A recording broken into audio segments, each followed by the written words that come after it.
Mas masarap ang tao. Mas masarap kumarap sa iba-ibang tao. Masarap din ang baon. Nescafe Creamy White. May creamer na. May Nestle Milk pa. Milky Creamy Coffee. Na walang pait. Mas masarap kumara. Achieve! Masarap din ang baon araw-araw with Milky Creamy Nescafe Creamy White. Nescafe rollback sa Click Pack. Nest Supermarkets. Uy, may ate siya. Salita nyo, mas may ginger.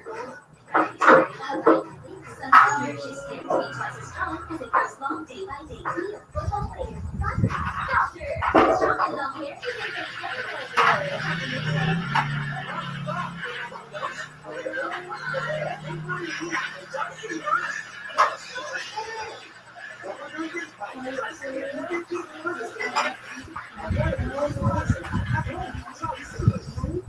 Those can clean, but can moisturize. The fine wash with help. You can make sure it cleans up the soap. Moisturize like a lotion. Your skin that feels clean, smooth, and bouncy. The body wash.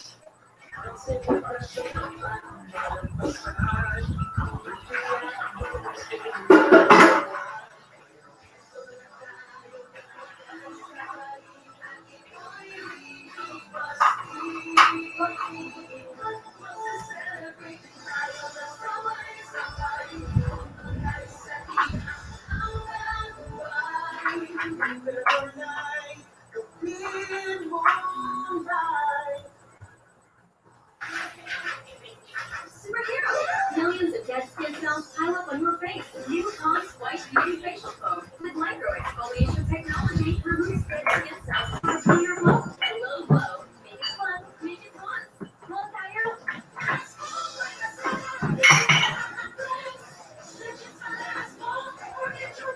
100% legit brands or get twice your money back. Only at Magmahalan. Fish na. Fish ya. Fish tayo. Fish na. Ang profits na at oh wow. Kaya gusto na lahat. Fish day. Oh wow. Profit. Oishi Fish na is the profit for all. Ariya with 10x OxyClean plus anti-kulop power. Kahit patuyuin sa loob. Pati kulop stains, tanggal. Kaya walang amoy kulop. Goodbye stains, pati kulop in one wash. Yes, yes! My husbands are true hero. He used to move in and hit puso-puso. From Neuroyan, the clinically proven nerve nourishing vitamins. Now he's free to fulfill our dreams. Does your anti-dandruff shampoo make hair dry? Your Dove Dermature scalp is different. We treat one leaf with Dove. With time, one leaf becomes dry, while the leaf with Dove stays flake-free and nourished. 100% dandruff-free, 100% care, zero compromise. Even Dove Dermature scalp. Miss Nani, meron ba kayong duet na kahit hindi masasama ko? Bukas na lang. Grabe! Parang nasa bagyo. Flash! Bukas na. Isang OFW sa base magpresahan.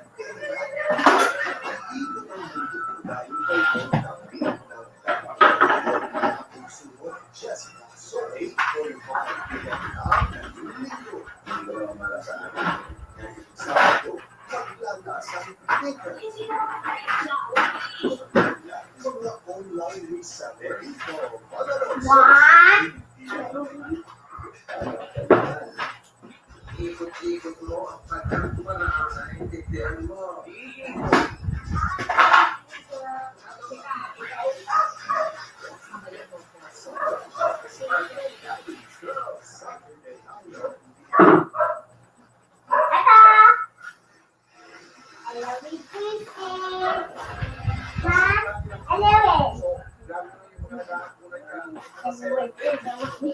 Wala ko pa rin natapos, tapos mag-color na lang ko kaya hindi ko mamaan.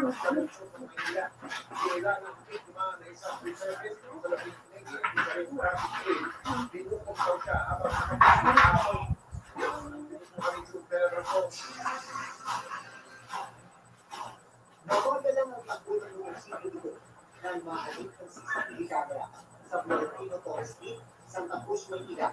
Bago ng alas 12 ng hapon. May tawag na amon at nasa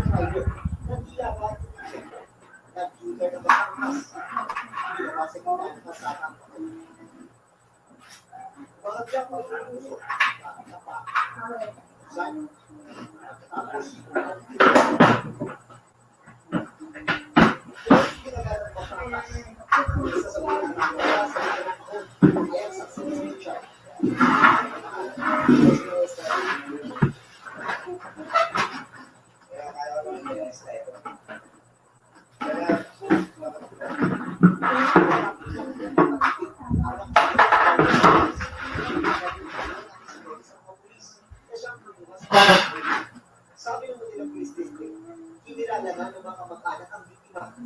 Siya ay si Oliver Ignacio, isang Navy service at kapatid. Dahil mga suspect sa gawin ng pagkakailan sa sabi ng Robotos Piyon Ulit Yake, sa i-claim nila ang biktima si Ignacio. Ginuputo ito at ang alas ito ng hapon. Sa shooting ng mga suspect na sakay ng isang SUV. Sabi ng mga nakasaksi, May pahinayin ang kuwan, be. Be.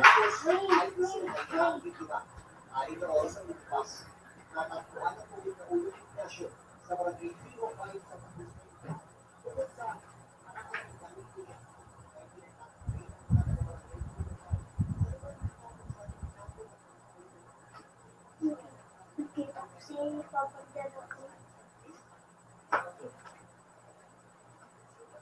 Kailangan ako sa mga.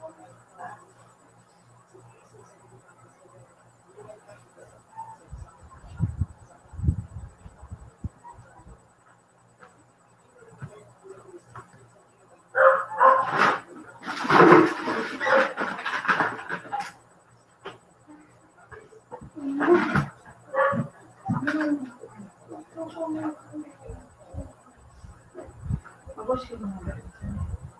Wash ka muna. Sige.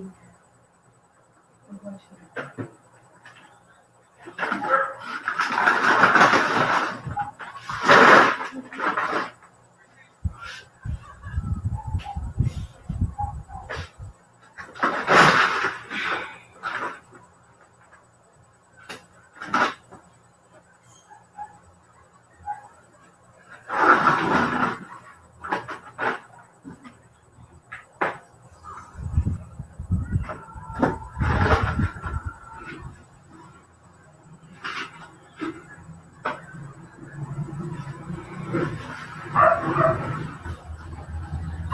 Ano ba?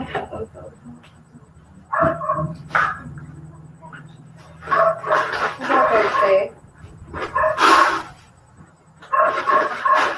Cellphone ako. Bukas mo.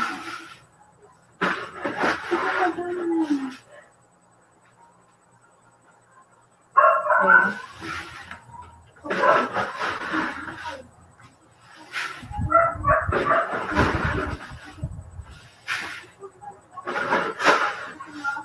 Cellphone ko. Discard ba?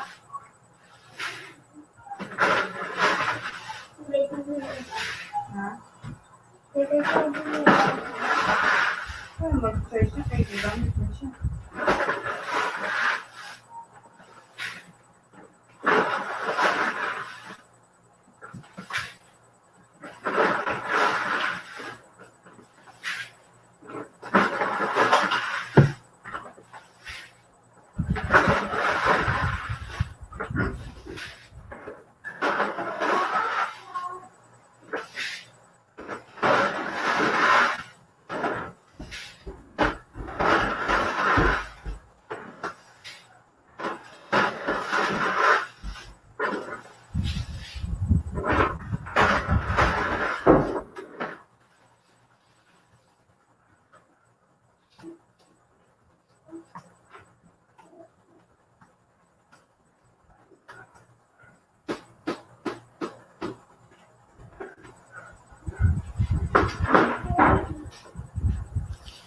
Right, so shout out.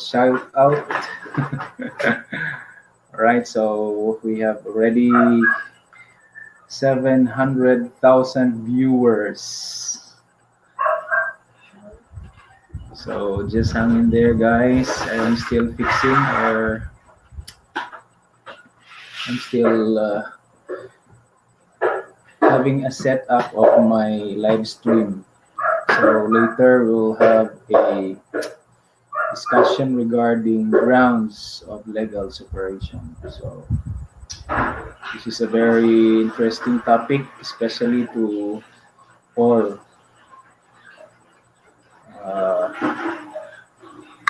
single.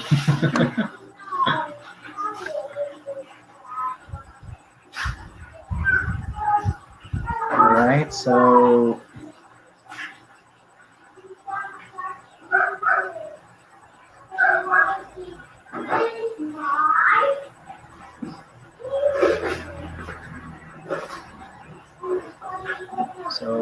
mega love shout out kay Queen PH Force. Thank you for visiting my house. So maganda po yung pag-uusapan natin mamaya. Maya konti. So I'll be discussing about legal separation. Of course, dili ka relate dari ang mga single, but malay nyo in the future, di ba? So you might end up having a I'm so sorry. All right, so thank you very much to my 800,000 viewers. So we are just waiting for the others to come so that yes, Queen PH4. So focus tayo ngayon sa legal separation. So ano po yung mga grounds ng legal separation? So there will be a continuation tomorrow. So we will be discussing tomorrow the grounds for annulment and nullity. So previously, in a glance, I already discussed regarding the difference between the three: legal separation, annulment, and nullity. So in a nutshell, I've already discussed the difference and what are those. But today or tonight and tomorrow night, I'll be discussing the details, the grounds based on the provisions of the law. So yes, tama po.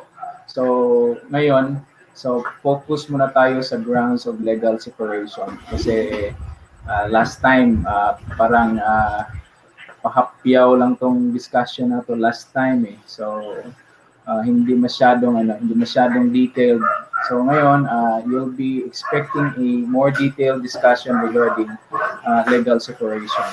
So if you have communities, so please share this live stream so that baka nakatulong din tayo sa iba na may mga ganitong mga problema. So marami po tayong maraming grounds in legal separation. Baka may mga kaibigan kayo na may mga problema regarding sa ganitong bagay.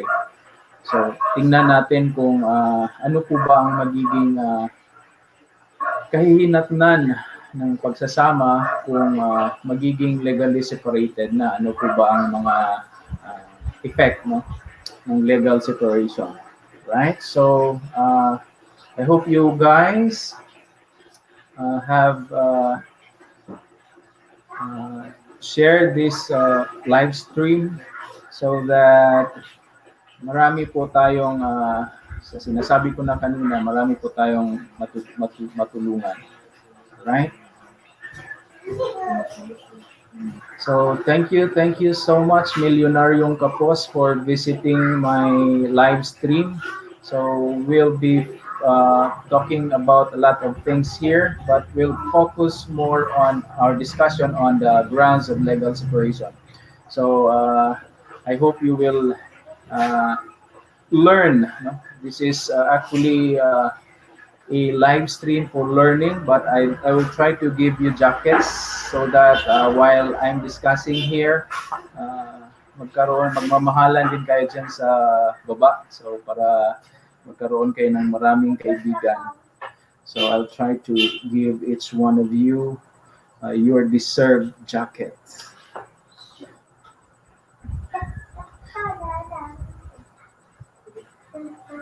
So I'm still fixing this one.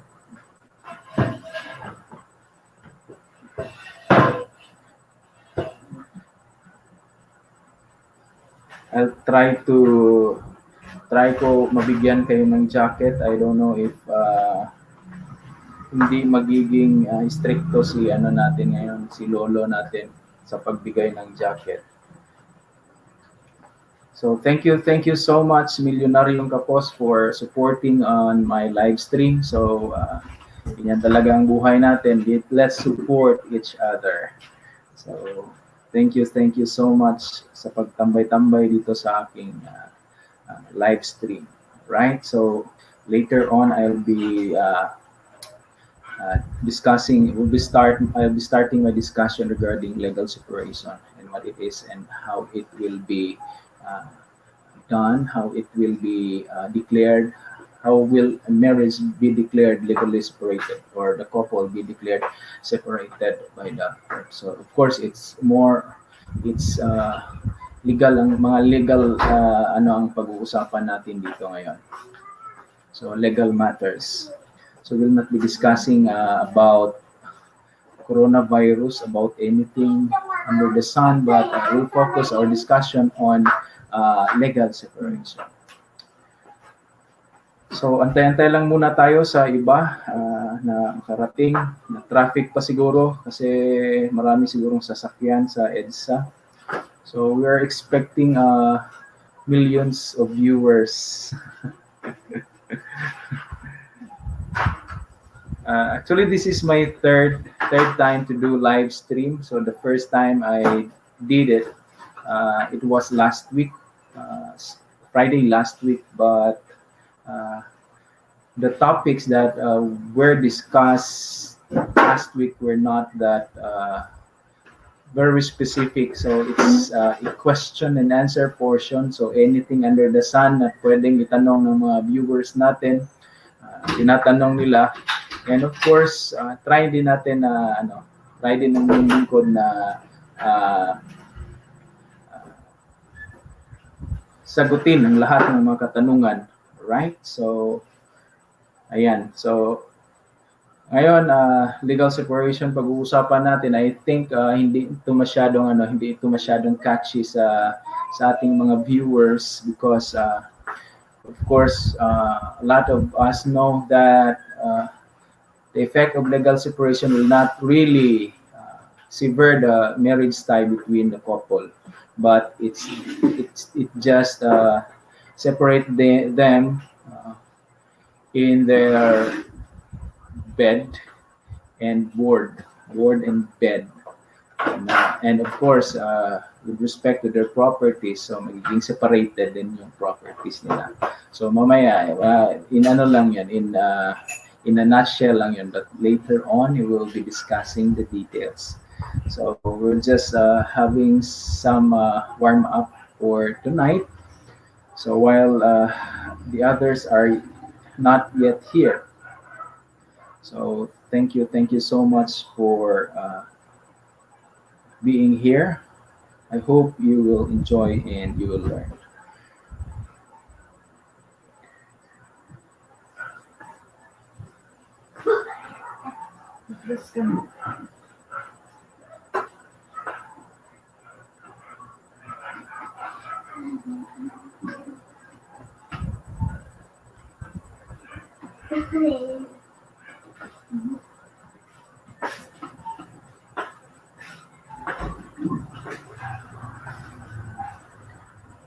So kung sino po yung mga nandyan po habang sa atin, just say hi and hello so that you can be recognized. But of course, don't forget to hit the like, the thumbs up button on this live stream.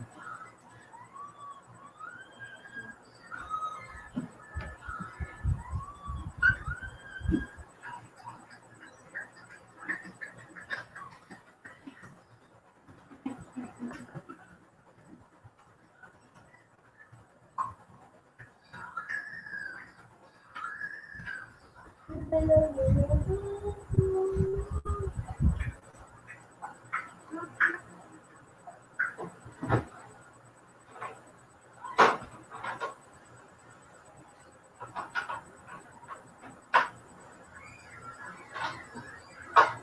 course, we'll be inviting friends to be our viewers for tonight. So, and I hope if you have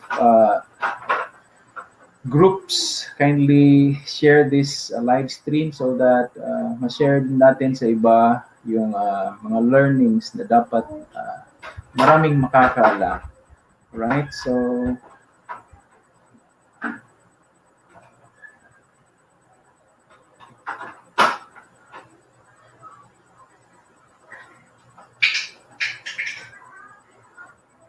let's invite a lot of friends.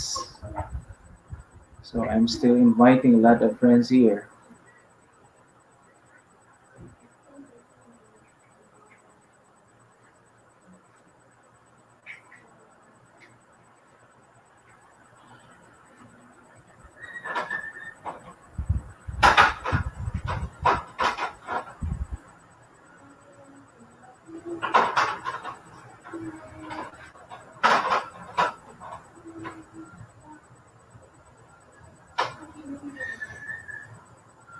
So sa ating 6 million viewers, so thank you for just standing by.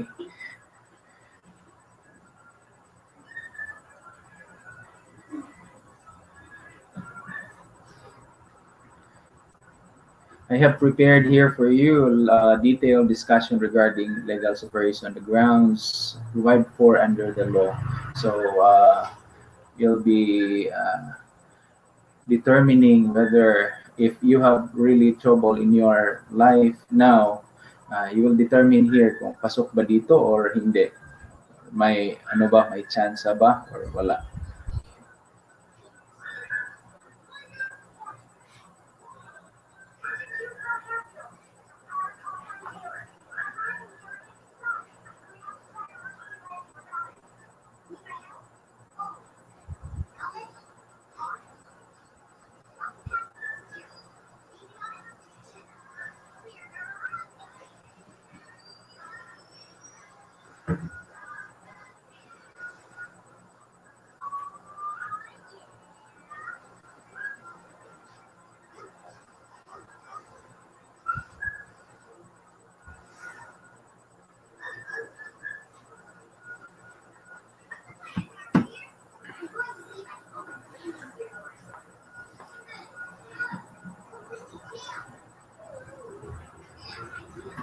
Right, so while waiting for the others, so let's, I think, start the preliminary of our discussion regarding legal separation. What is really legal separation? So, ang legal separation is isa po itong case or isa po itong action or legal action, or it's an action or judicial process wherein ang dalawang mag-asawa are going to live separately from each other, and the mutual obligation and the obligation of mutual support between the spouses ceases. So ibig sabihin, pag itong legal separation ay isa po itong action na judicial, no?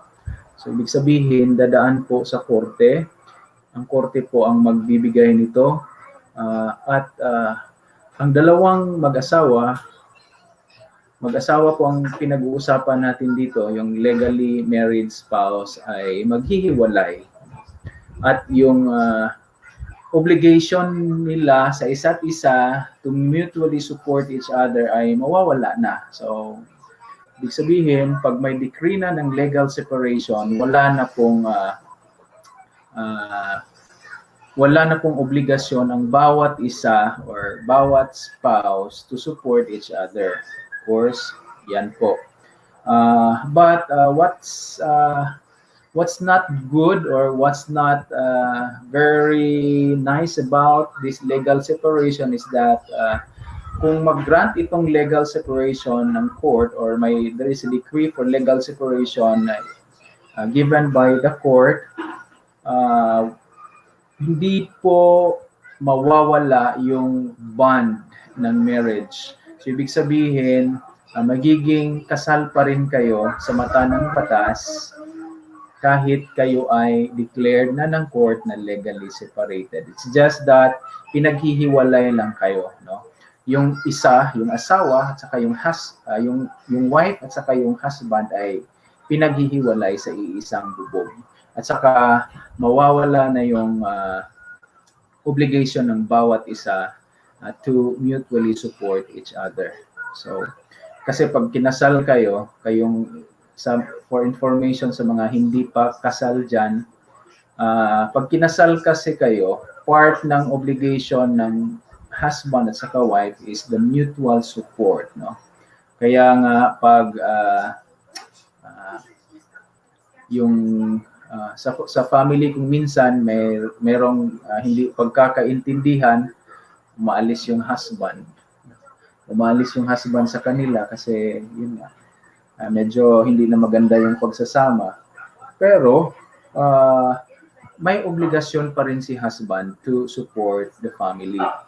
Kasi nga hindi naman sila legally separated. It's just that si husband ay umalis lang sa kanilang bahay. So, but the obligation to support the family is still there. Kaya nga maraming nagtatanong na ano bang karapatan namin, attorney, sa mga anak? Anong karapatan namin na against sa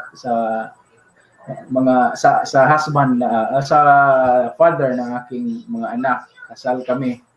Of course, ang husband mayroong obligasyon to support his children and his family, kasi yun yung isang obligasyon ng isang ng mag-asawa or ng spouse when they enter into marriage, the obligation to support each other. Of course, hindi lang naman si husband ang dapat mag-support, kundi it's a mutual.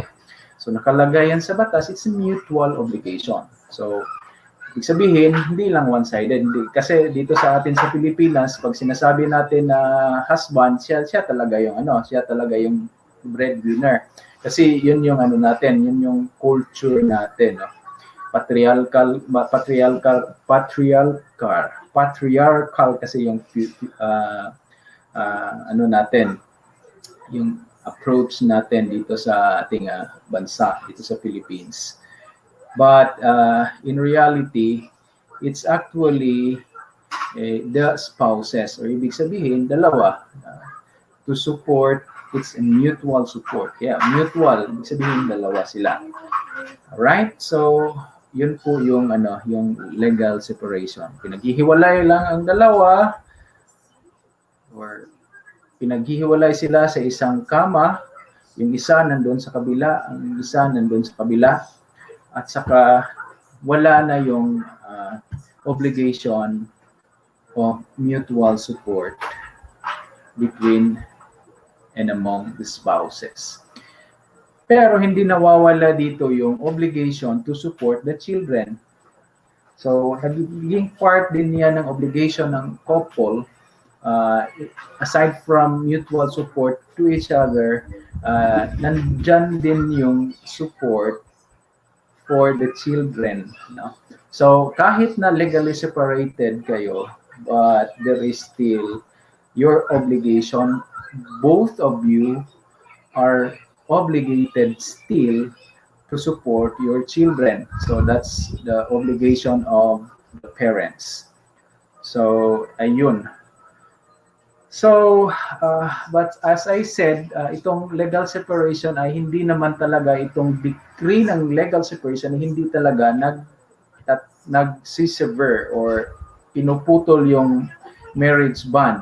But, yun nga, although legally separated ka, sa mata ng batas ay kasal ka pa rin kasi yung marriage mo still subsists. So, ayun. So,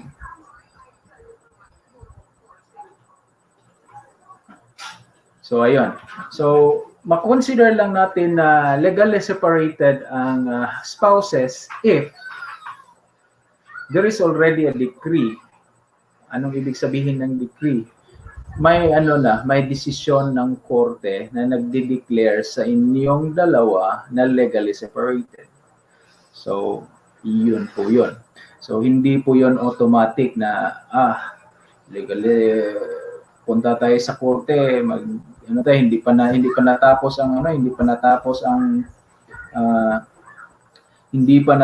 ang proceedings.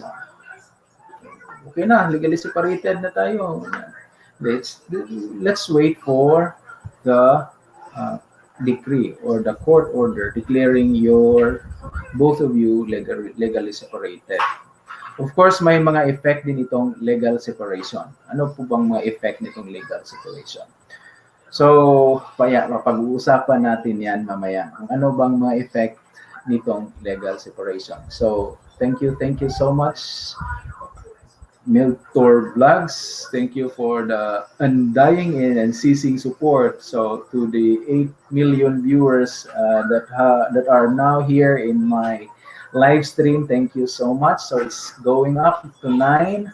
So I hope it will go to 10. So just share this live stream so that others also who have concerns regarding this one will be enlightened and will, of course, you will also learn from this live stream. So that's the goal.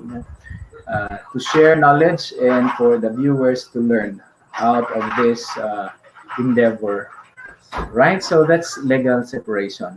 So how do you file for legal separation? So kailangan nito mag-file talaga ng petition for legal separation. So kailangan niyo po dito lawyer, no? So marami po tayong lawyers na nandyan sa inyong mga lugar. So just, so thank you so much, Miltor Vlogs, for coming and for just standing by here in my live stream.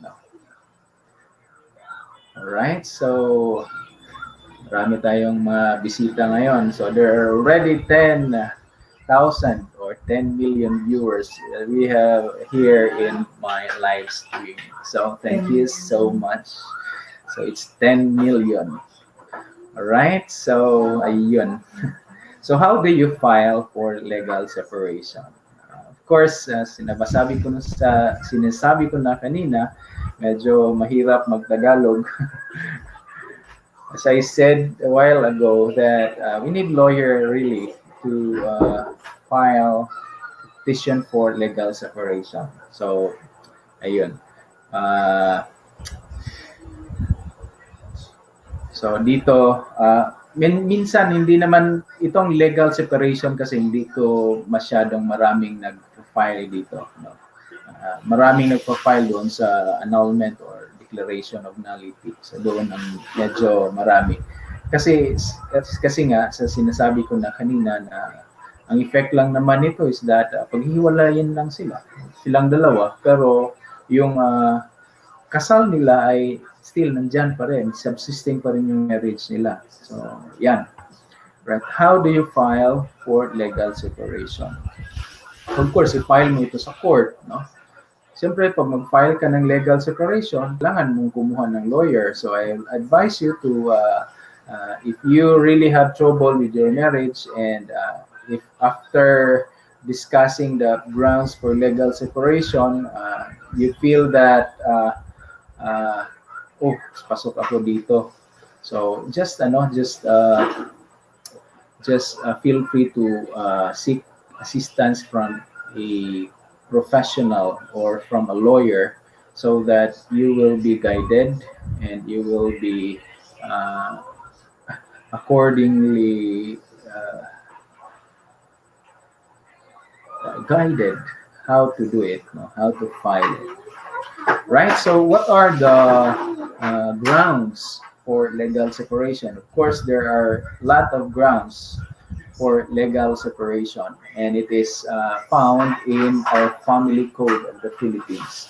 So, dito makikita natin ang mga grounds sa family code, kung ano yung mga circumstances na pwede tayong mag-file ng legal separation. Of course, so we have number one, no?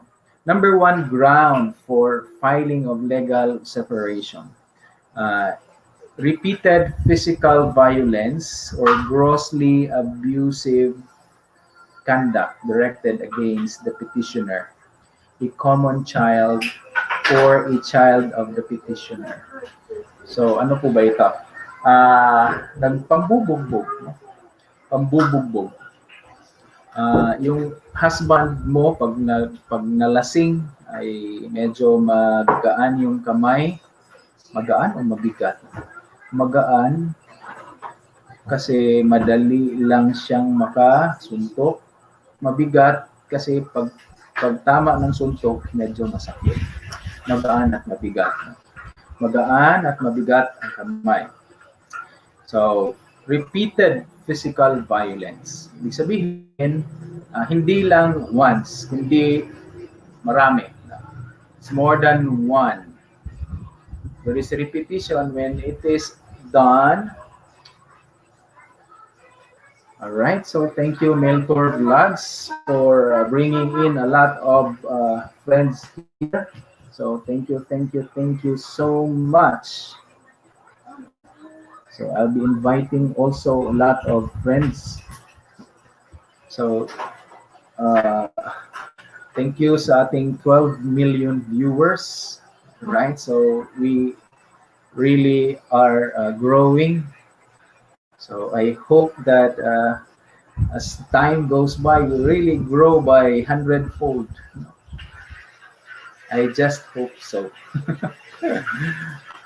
All right, so mga kaibigan natin dyan, nandyan pa ba?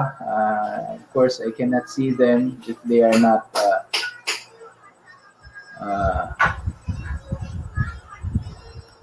saying their presence. Right, so Wing Sebastian, thank you so much. Stay safe, stay home, because there is COVID. All right, so repeated physical violence or grossly abusive conduct. Itong grossly abusive conduct. Ano ba itong grossly abusive conduct? Yung hindi naman siya physically violent, pero medyo may mga pinapagawa siyang hindi maganda, malaswa o mga ganun, hindi na masyado, hindi mo na kayang i-take. If you feel it's really abusive, it's really abusing your right, and it's gross, sobra-sobra, no? Sobra-sobra na, yung hindi na tolerable, no? Hindi na to the point na kaya pa nating i-tolerate. So, yun. So, kung meron ganong eksena or meron ganong pangyayari sa inyong bahay, so there is repeated violence and there is grossly abusive conduct, so by your partner, kasi ang nakalagay dito hindi lang naman husband no? Meron din naman kasi ang nakalagay kasi dito petitioner. So it's either of the couple ang pwedeng mag-file ng legal separation. Meron din naman kasi para hindi naman unfair sa mga lalaki, no? Baka sabihin nila unfair na talaga itong batas kasi parating in favor sa mga babae. Meron din naman kasing mga lalaki na battered husband. No? So, let's accept that fact na meron talagang mga husband na binubugbog ng kanilang mga asawa, ng mga misis nila. So, sila po yung mga husband na masyadong submissive. No? So, sana all submissive. Alright? So, if ganyan ang nangyayari, so it's either husband or wife parating binubugbog physically, or there is really a gross abuse of the conduct, abusive conduct, no, by any of the spouses. So it's either directed, or it's either or the physical violence or the grossly abusive conduct is directly directed to the spouse, the other spouse, or his child or her child, their child, or the child of the petitioner. So ganito po yan. Let's say, for example, ganito na lang, lalaki nang bubugbog. Kailangan ba ang asawa lang talaga or ang wife lang talaga ang bubugbogin? Hindi naman po. Kung ang asawa or ang husband ay really that kind of person na nambubugbog talaga, kahit hindi directed sa kanyang misis yung pangbubugbog, binubugbog niya yung mga anak nila, pwede din yun. Pwede din yung magiging ground for legal separation. That's exactly an abusive conduct also. It's a grossly abusive conduct. So, tandaan natin na hindi lang directed doon sa spouse, but to their children and to the children of the petitioner. So, children of or child of the petitioner, ibig sabihin, hindi siya anak ng nabubugbog. Anak siya sa iba. Yun na. So, if that happened, pwede po yan magiging ground for filing of legal separation. Second one is that physical violence. Physical violence. Ano po itong physical violence? Or moral pressure. Physical violence or moral pressure to compel the petitioner to change religious or political affiliation. Ito, example nito is that si lalaki, ganito ang religion niya. Kasal na sila, right? So, kasal na sila, ganito ang religion. Gusto niya na yung asawa at mga anak niya ay katulad sa kanya din ng religion. Pag hindi sila papayag, ulating. So, binubugbog, sinasaktan, alright? Or, yung asawa niya, iba yung kulay dilaw. Kulay dilaw yung asawa, dilawan yung asawa. Yung isa, yung husband is Duterte, DDS. No? DDS yung husband, dilawan yung wife. So gusto ng husband na dapat DDS ka rin kasi DDS ako. Pag hindi ka magiging DDS, bubugbugin kita, sasaktan kita. So hindi pwede yun. So, isang ground yun ng legal separation. Kung ganun ang nangyari, magiging ground yun ng legal separation. So, ayun. So, next one is that attempt of respondent to corrupt or induce the petitioner, common child, or a child of the petitioner to engage into prostitution or connivance in such corruption or inducement. Ito medyo masama talaga ito. Ibubugaw niya yung mga anak niya o anak ng spouse niya sa iba, ibubugaw niya. So, kung ganyan ang mangyayari, so hindi naman siguro maganda, no? So, isa po yung ground ng legal separation. So, that is the third ground, no? So I hope it's clear to you kung ano yung grounds, no? So pag pinag-uusapan natin dito ngayon is ground pa lang, no? Ano po yung ground ng legal separation? Of course, there will be a lot of things also to talk about regarding legal separation. So,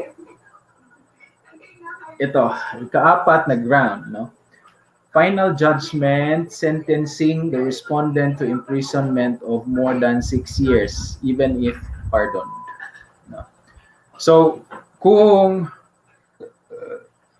yung asawa mo ay na kulong, no? Kulong. Let's say, for example, violation of Republic Act 9165 or the Dangerous Drugs Act of 2012. Medyo selling and possession. Selling and possession, and then hindi na plea bargain. Of course, mataas din yung penalty niyan, imprisonment. It's more than 6 years. So, nakulong siya, nahuli siya. Nakulong for how many years na. And then, ongoing yung case. Pwede bang mag-file ang misis ng legal separation? The answer is a big no. Why is it no? It's a no because ang sinasabi sa batas is final judgment, no? Although yung husband is held in custody by the authorities or deprived of liberty. So, PDL BDL kasi tawag ng mga natin mga detainees natin. So, detainees diyan sila. So, PDL or persons deprived of liberty. Even if that person is deprived of his liberty because of an arrest due to violation of dangerous drug or Republic Act 9165, hindi pa po pwede yan. Higit 6 years yung yung 6 years na siya sa kulungan, ongoing pa yung trial. Hindi pa rin yung ground kasi final judgment ang pinag-uusapan natin dito. Magiging final ang judgment kung meron ng resolution or meron ng promulgation of judgment from the regional trial. Let's say, for example, nasintensyahan na siya ng regional trial court ng guilty beyond reasonable doubt sa kasong paglabag sa Republic Act 9165 and sinintensyahan siya ng kulong na 6 years to 10 years. Let's say, for example, let's take that for just as an example. Sinintensyahan siya ng 6 years to 10 years of imprisonment for violation of Dangerous Drugs Act or Republic Act 9165. Yun ba yung final judgment? Hindi pa, kasi meron pa siyang right to appeal. Meron pa siyang 15 days within which that accused can appeal to the higher court. Okay? So, umabot sa Court of Appeals, guilty pa rin siya. Meron pa din siyang right to appeal naman to going to the Supreme Court.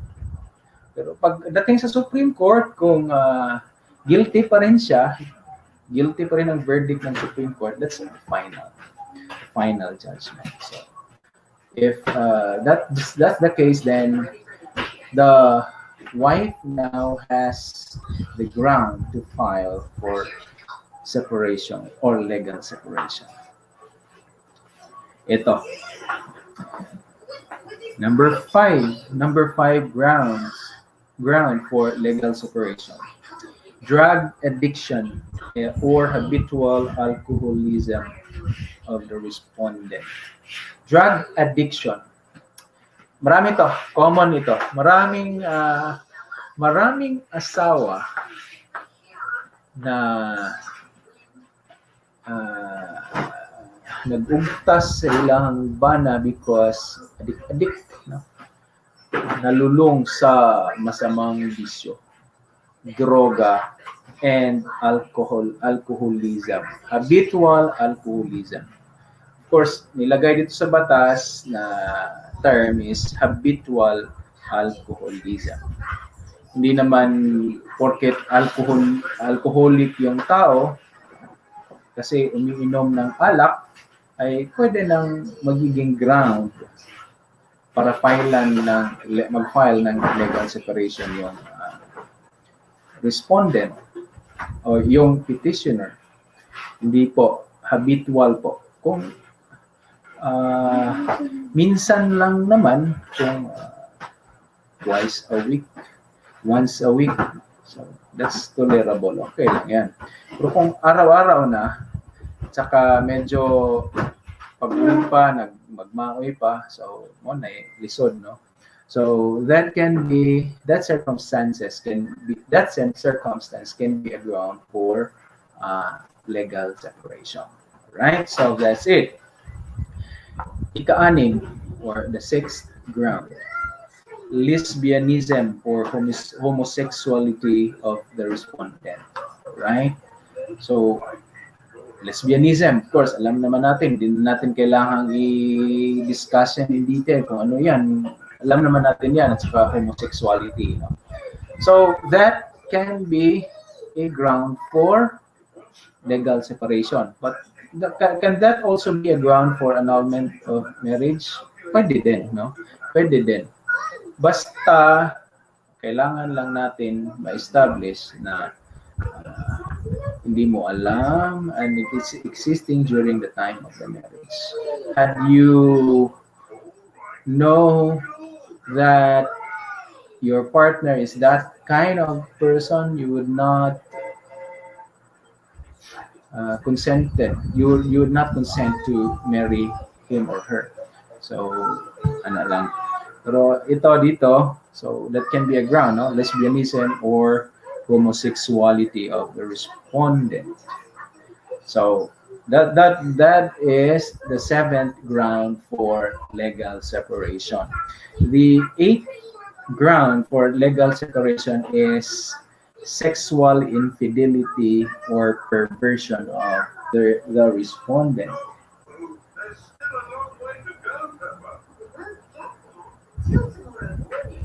Alright, so welcome on board to Yang. So late lang, walang problema malate, basta yung importante umabot. Alright, so ayun, nasa ika-8 ground na tayo to Yang sa ground for legal separation. Okay, so the 8th ground is sexual infidelity or perversion of the respondent.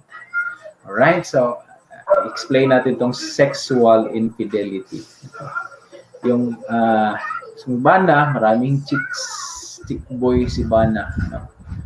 Hindi lang naman si Bana, kasi ang nakalagay dito, respondent naman eh. So it's either, no? It's either. Hindi lang naman si husband ang ang marunong ng mga magic na ganyan. Meron ding iba, marami. So, sexual infidelity or perversion is the ground for legal separation. Maraming nagtatanong, attorney, may kabit yung bana ko. Pwede ko na ba siya file ng annulment? So, the answer is really, it's not a ground for annulment. No? Yung sexual infidelity kasi it's a ground for legal separation. So, yan lang, masaklap kasi nagiging na talaga, habit na talaga, at saka hindi na talaga mag-work ang marriage nila kasi yan, ganyan, hindi na pwedeng ibalik ang mga nila, basta ang baso mabuka, nalisod na kaya niya sa ibalik pagkabaso. So, yun na ang mga analogy, no? So, ayan. But of course, as I said kanina, na the term used by the law is respondent. So it could either be a husband or a wife. So yun po yung sexual infidelity or perversion of the respondent. That's the 9th uh, ground for legal separation. The eighth, the ninth ground for legal separation is the attempt on the life of the petitioner by the respondent. Gustong patayin ni petitioner si respondent. Gustong patayin ni husband si wife. In fact, he or she attempted already to take the life of the other.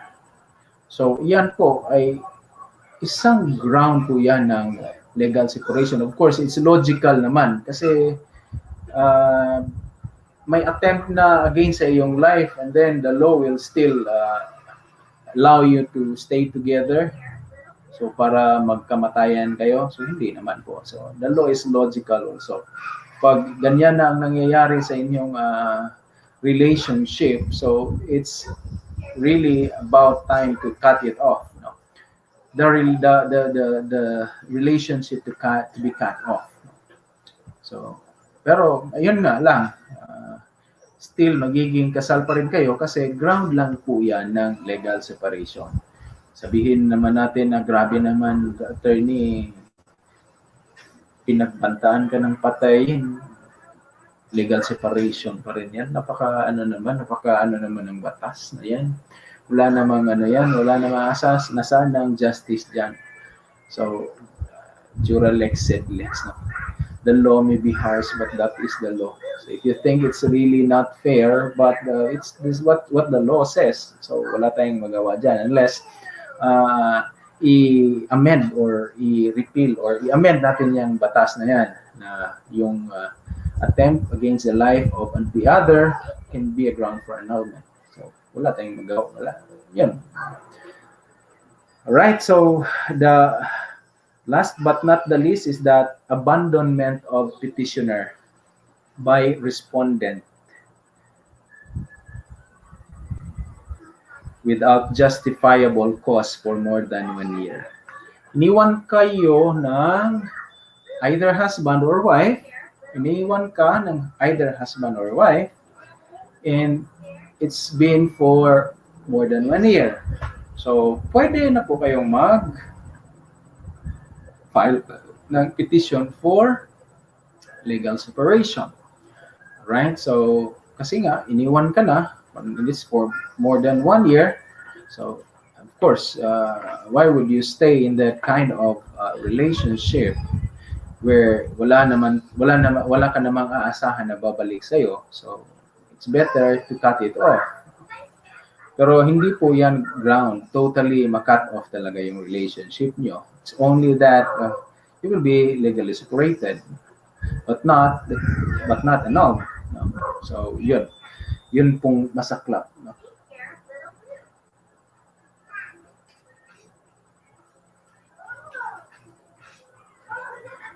Yun pong masaklap, no? Ay yun. So, marami pong mga tawag nito. Marami pong mga nagsasabi na pag hiwalay na kayo for 5 years, pwede na kayong mag-file ng annulment. Hindi ko nabasa yan. Ground for legal separation lang yan talaga eh. So, hindi po yan ground for annulment na naghiwalay na kayo. It's been for more than 5 years. Ang alam ko is that when you stay together for more than 5 years or more, pwede na kayong magpakasal kahit wala pa kayong marriage license. So, yun po yung 5 years na rule. No? But in annulment, it's not 5 years. There is no such thing as that. So, tomorrow I'll be discussing also the grounds of annulment and nullity of marriage. So, medyo tomorrow ang medyo maganda. Maraming doon, maraming interested doon kasi i-discuss ko sa inyo in detail, no? In detail talaga kung ano yung grounds, no? Para at least if you have really trouble with your marriage life. So you will be able to assess kung pasok ba yung ano mo doon, yung case mo doon. So titingnan natin tomorrow. So I hope you will still be there. You will stay with me and we will discuss about those things tomorrow, no? So ayun, yun yung pinaka tomorrow. Ito ay parang series of lecture ito eh. So I started with the easier one or the lighter one na hindi naman, I know it's legal pag-uusapan natin legal separation, hindi masyadong ito. Hindi masyadong interesting kasi yun nga sinasabi ko kanina, ang effect naman ito is hindi naman talaga mawawala or makakat yung marriage bond. But it's just paghihiwalayin lang yung dalawa. All right? So, let's continue. So, okay? So, who may file for legal separation? Sino bang pwedeng mag-file ng legal separation? So, ang batas natin nagsasabi na it's either, no? It may be this husband or the wife, no? Can it be the father-in-law or the mother-in-law? No. It's exclusively for either the husband or the wife, no? It's only the parties can file a petition for legal separation, or it's only either spouse can do so. So not the other people. No, I hope it's clear. So is there a time limit for filing for legal separation? Unfortunately, may time limit po, no? Hindi naman pwedeng ang nangyari noong 10 years ago ay bubuhayin mo ngayon, no? May po tayo, may tinatawag po tayo dyan na prescription. At yan po ang aalamin natin. Ilang years ba mag-prescribe ang cause of action for legal separation? According to our law or according to the family code, it's 5 years. Let's take for example, yung repeated physical violence or grossly abusive conduct ay nangyayari ngayon 2020, nangyayari noong 2014. Let's say for example, 2014. Pwede ka pa bang mag-file ng petition for legal separation ngayong 2020? The answer is no. No, it's really not. Kasi sa batas nakalagay talaga, the petition must be filed within 5 years from the time of the occurrence of any of the grounds for legal separation. So it should be filed within 5 years from occurrence. If it is beyond 5 years, of course, the statute of limitation will apply or prescription will set in. So, yun po yung ano. Ano po ba ang ibig sabihin, no? Ng prescription. Pag sinasabi nating prescription sa legal parlance yan or sa legal term yan, that yun po yung wala ka na pong karapatan na magreklamo kasi lumagpas na sa tamang panahon na nakatakda sa batas. Ibig sabihin, wala na. It's as if it's erased. So if there is sexual infidelity that happened 6 years ago, that's already prescribed, no? Hindi ka na pwedeng mag-file ng legal separation. But of course, without prejudice to other causes of actions under the law, it may be criminal. You can file a criminal case because the prescription in criminal case is different from this one. So it should be assessed by a lawyer. So your choice. So if you have known a lawyer in your area and then you have a problem regarding that, then you get better consult them.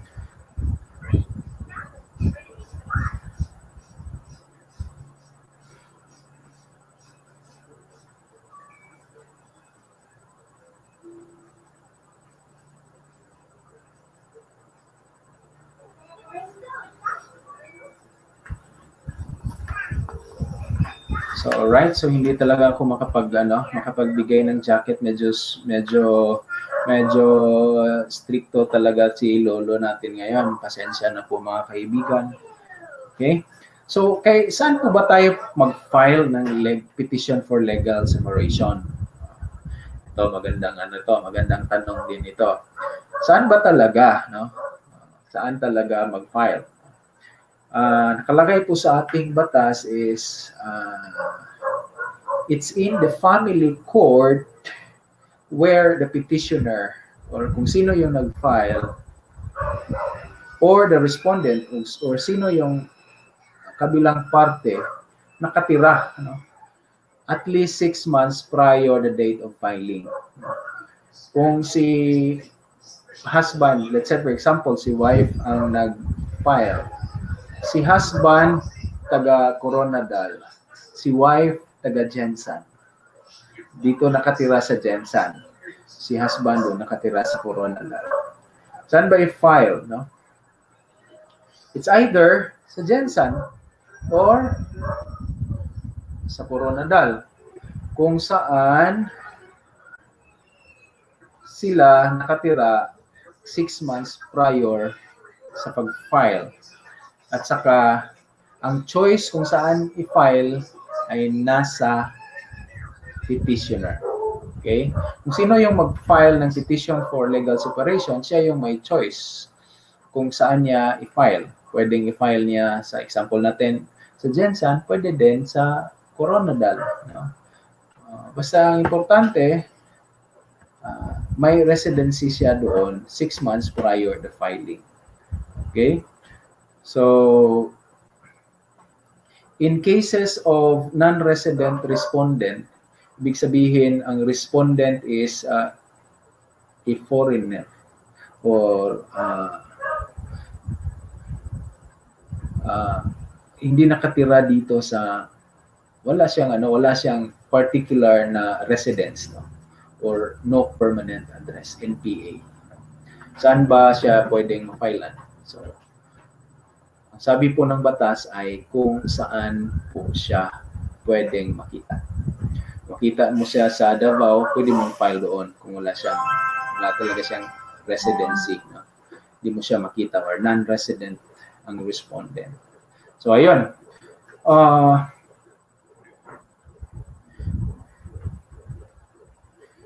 So, yun po yung mga ilang bagay na kailangan natin or dapat natin malaman tungkol sa usaping legal separation.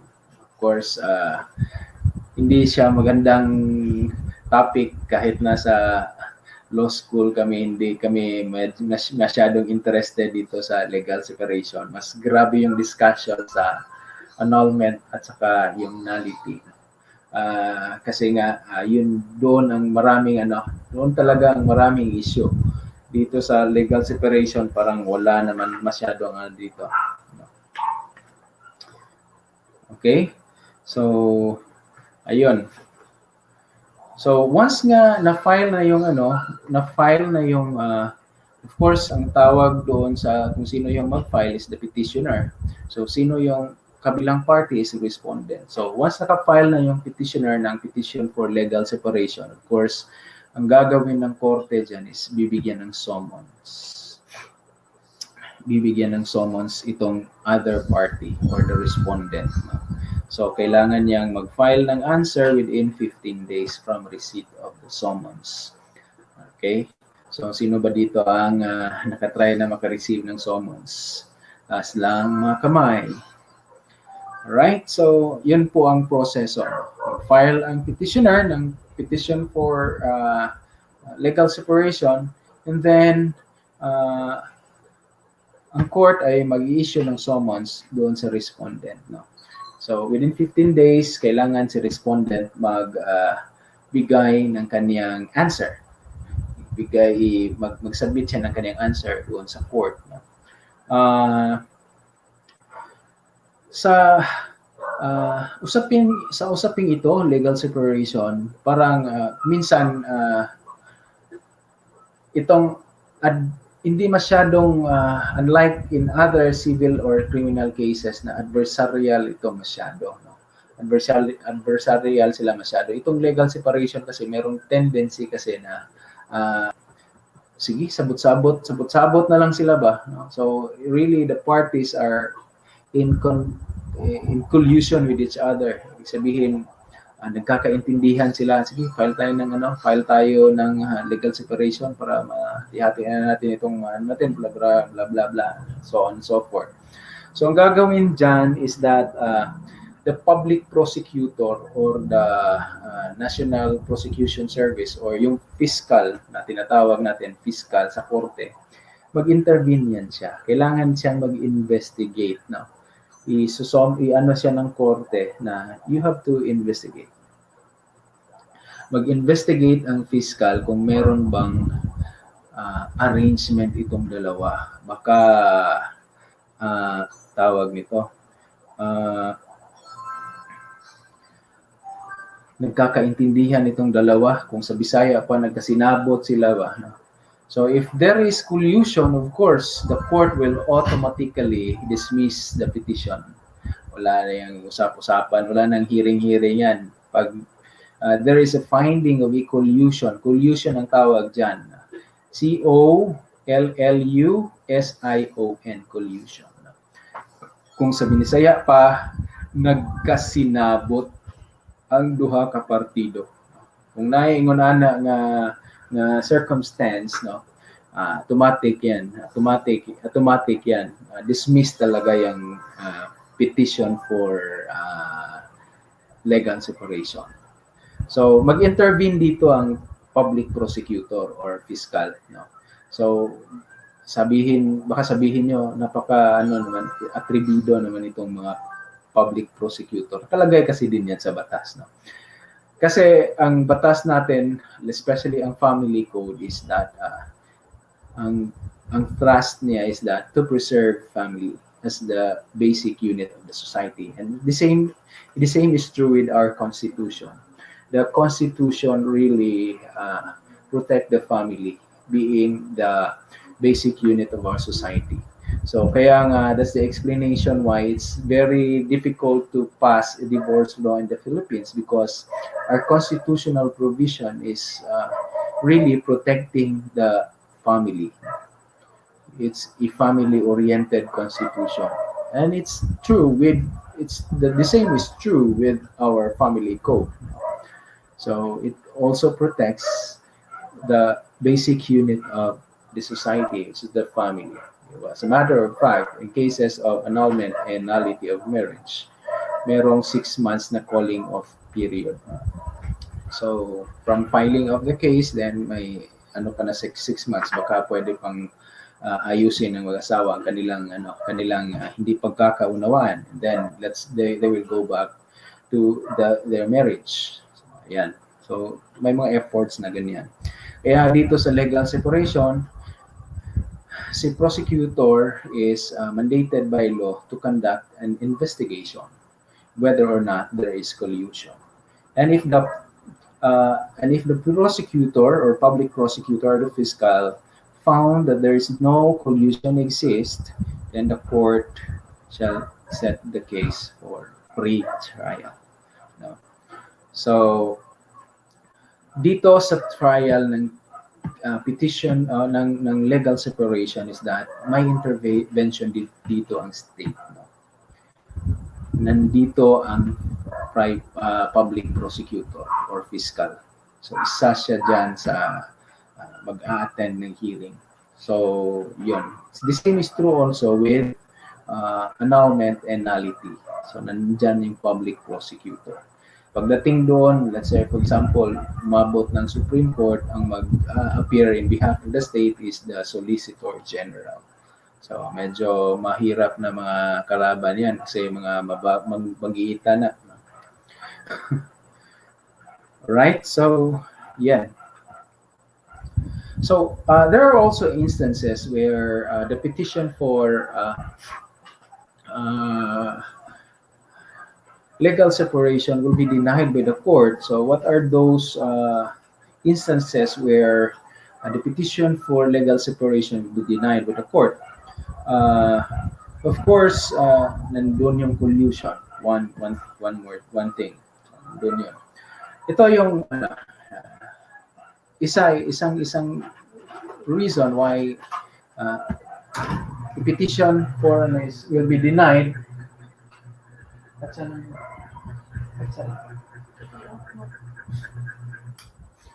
Is that the aggrieved party has condoned the offense or act complained of, or has consented to the commission of the offense or act complained of. No? Condone. No? Ibig sabihin, pinapatawad niya. No? Pag may ganong circumstance, ibig sabihin yan, it's a signal for the court to dismiss the petition. There is condemnation. Or it was found out that, let's say for example, sexual infidelity. Pinabayaan niya lang. Sige, okay lang, mag-ano dyan, basta suportado lang, mo lang kami, walang problema yan. So that cannot be a ground for legal separation. That can the sexual infidelity itself is a ground for legal separation. But when the other party or the petitioner is found out to have consented that act of infidelity, sexual infidelity during the time, so that is a cause for the court to really deny the petition for legal separation. Okay? So, yung mga circumstances na yon, yung magiging cause for the denial. And there is condemnation. And then,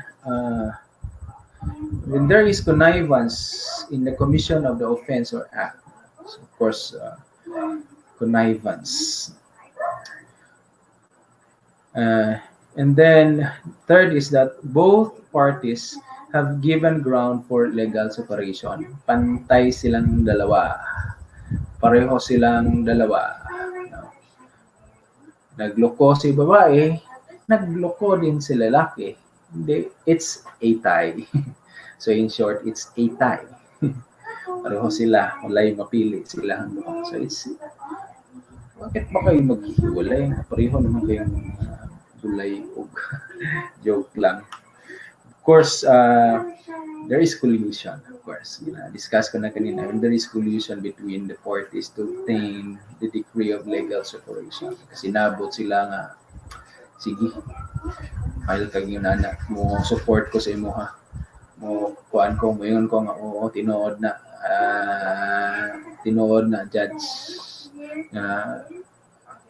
Chick boy gid kayo ko. Di mo gid ako mapugingan. So kana when there is collusion, then found out ng fiscal. So ibig sabihin, dismiss. And of course, the action is barred by a prescription. Sinasabi ko kanina na 5 years now. Dapat within 5 years from the occurrence of the ground, kailangan mo nang ma-file, otherwise it is prescribed. So ibig sabihin, pag prescribed na yung action mo or cause of action mo, hindi na yan pwede. Hindi na yan tatanggapin. Di-dismiss na yan. Kasi prescribed na eh. Wala nang jurisdiction ng court dyan. So it cannot act on it. So,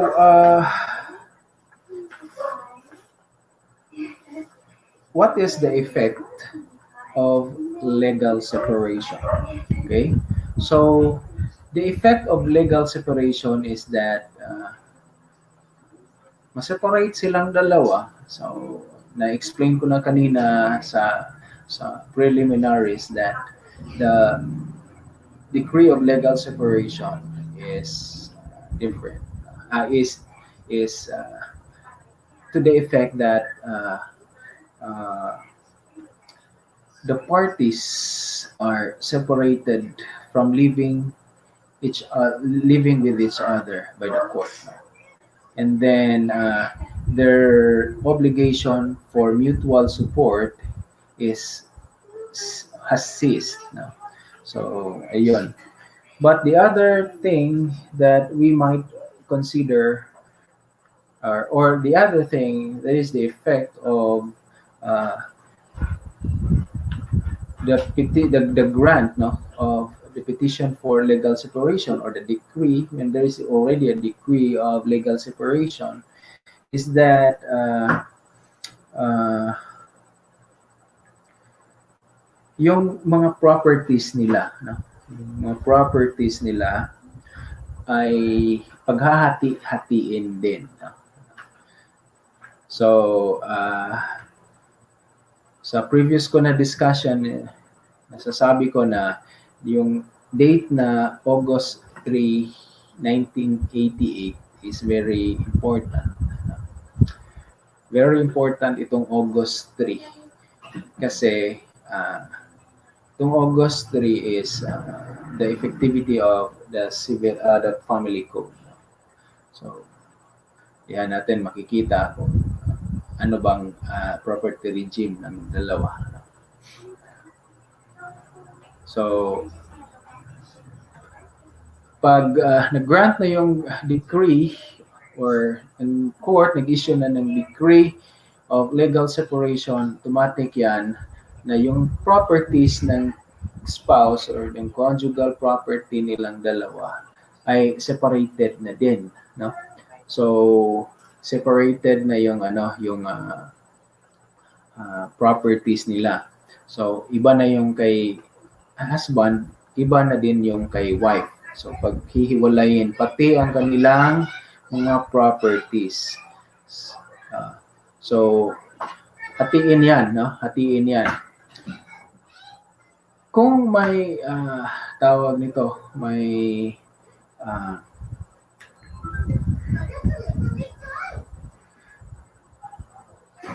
ano pa?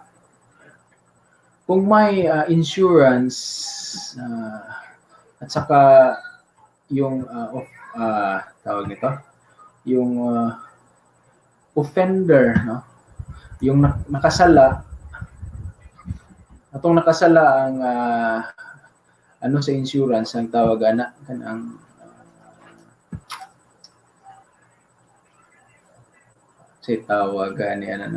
nakalimutan ko. Siya yung beneficiary ay of course hindi na yon. Hindi na siya magiging beneficiary doon. At saka hindi pwedeng maka-inherit si offending spouse sa kay offended. Say for example, sexual infidelity. Si husband ang may sala. Siya yung hindi faithful. Kung si husband yung hindi faithful, of course, hindi siya pwedeng maka-inherit kay innocent spouse. So, any provision in favor of the offending spouse made in the will, kung may will, last will, and testament, and then may mga provision dyan na in favor kay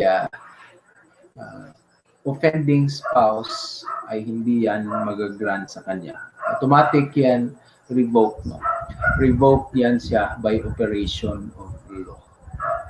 So, yun po yung ano. So, ito po yung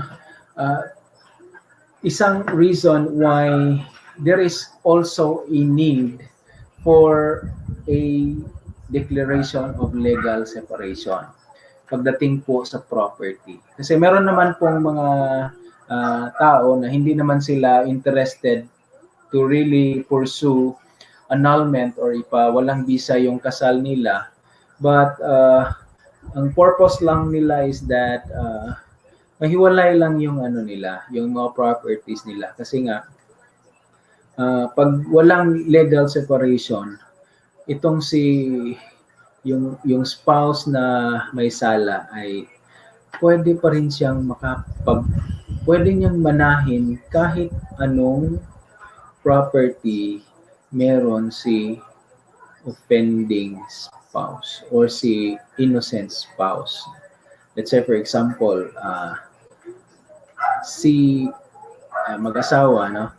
Yung husband is nagloko, committed sexual infidelity, and there is a ground, sexual infidelity is a ground for a separation, legal separation. Itong si wife, maraming property ito. Ano ito? May trabaho, nasa abroad, may income, no? So compared kay husband na nandito lang sa Philippines na sige nag-inom og tuba, sige inom og tanduay, sige hapyod-hapyod sa manok, sige sugal, babae, tanan nga bisyo na walay future. Itong si wife, kawawang wife, nagtatrabaho, nagbabanat ng buto para sa family, para sa future ng family, sa mga anak, makapag-aral. Ito si husband na po. So ngayon, si wife, although wala naman siguro siyang plano talagang magpakasal, to protect her right, kailangan niyang mag-file ng petition for legal separation. Bakit po? Kasi nga, ang effect ng decree of legal separation is that ma-separate na yung properties nila. Although, yung property regime naman ay if nakasal kayo August 3, 1988, community property talaga yan, no? Absolute community property ang property regime. So whatever property one has brought into marriage is the property of the conjugal partnership, no? So sa kanila na yon, the property of the couple, no? So kahit konti lang yung sa kabila, so hindi na hindi na i-segregate yon kung magkano lang yung dinala ni A, magkano lang yung dinala ni B sa marriage, hindi na.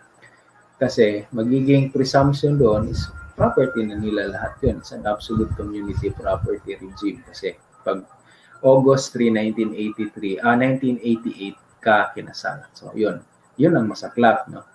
So balit kung August 2, 1988, hindi mag-apply sa iyo yung conjugal partnership of gains lang ang property regime. Ibig sabihin, kung anong dinala mo sa marriage, sa'yo yun. Hindi kasali yung isa. Yun yung sinasabi ko kanina na kailangan natin ma-determine kung kailan sila kinasal. Okay, sa case natin, let's say for example, kinasal sila August 2, 1988. Isakto na lang natin para para mas madali ang usapan natin. August 2, 1988, kinasal sila. Ang property regime is conjugal partnership of gains kasi hindi pa nag-effect ang family code. Dahil hindi pa na-effective ang family code, so ibig sabihin, whatever property ang dinala ni asawa before sila kinasal ay sa kanya. Ang whatever property na dinala ni husband ay sa kanya. Okay. Maganda ito. So hindi lugi si asawa dito. Let's say for example, si asawa maraming properties before sila kinasal. Okay? So the more na kailangan niyang mag-file ng legal separation. Bakit? Kasi pag walang decree ng legal separation ay patuloy yung hindi masa-separate yung properties nila. So what if mawala si wife, no? Mauna siya. May mana si may mana si husband. So swerte masyado si husband. So yun yung pinaka-importante. Bakit? Although hindi naman talaga nawawala yung tie ng marriage dito sa legal separation, pero importante ito in case in terms of property. Kailangan nito, especially if sinasabi ko na yung husband ay napaka-irresponsible, parang walang hindi nag-iisip ng future at saka yung wife lang ang gumagawa lahat ng ano. Or baliktarin natin, si husband ang masipag tapos si wife wala lang, nakasugal-sugal lang, tapos wala talaga. So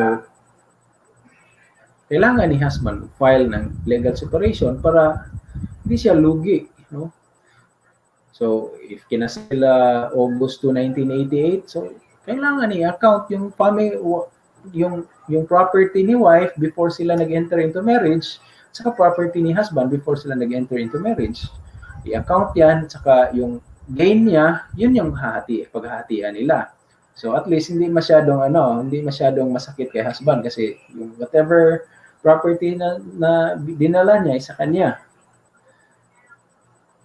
Yun. Ang paghahatian lang is yung property, yung conjugal partnership, yung gain lang, no?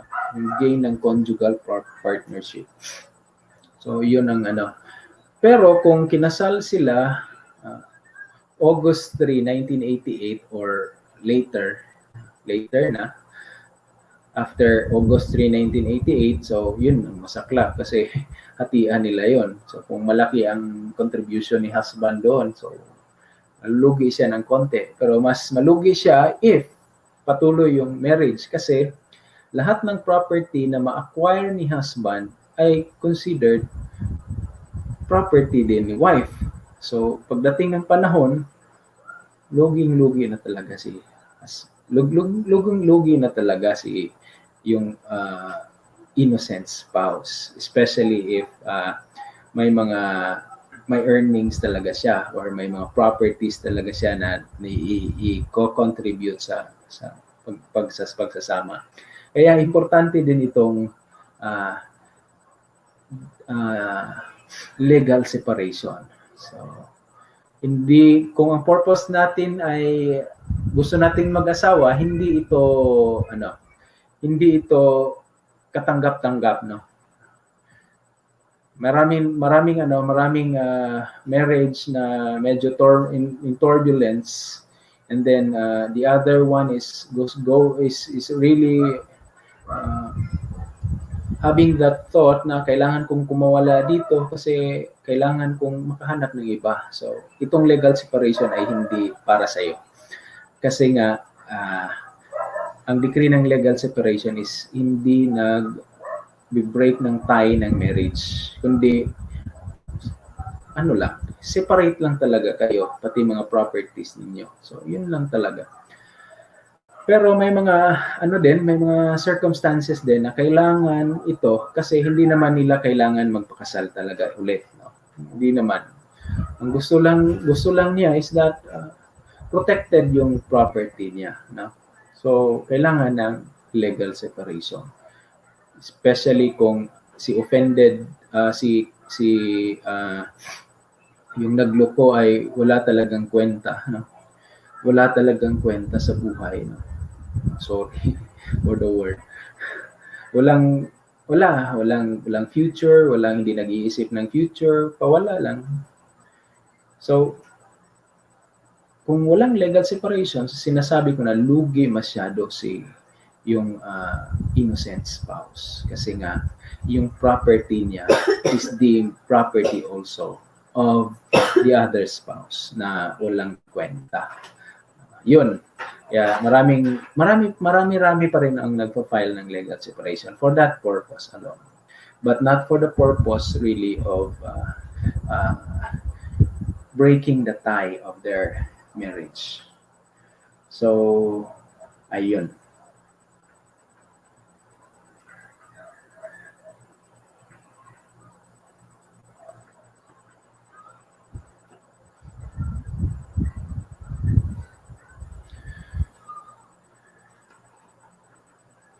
So that's what's the importance of having secured a decree of legal separation. Okay, So, is there an instance na pwede pa bang magkabalikan yung dalawa? Alright. Is there an instance na pwede pa bang magkabalikan ng dalawa? Yes, pwede pa silang, although there is a decree of legal separation, pwede pa din silang magkabalikan. Actually, no? Ano po ba ang gagawin? No?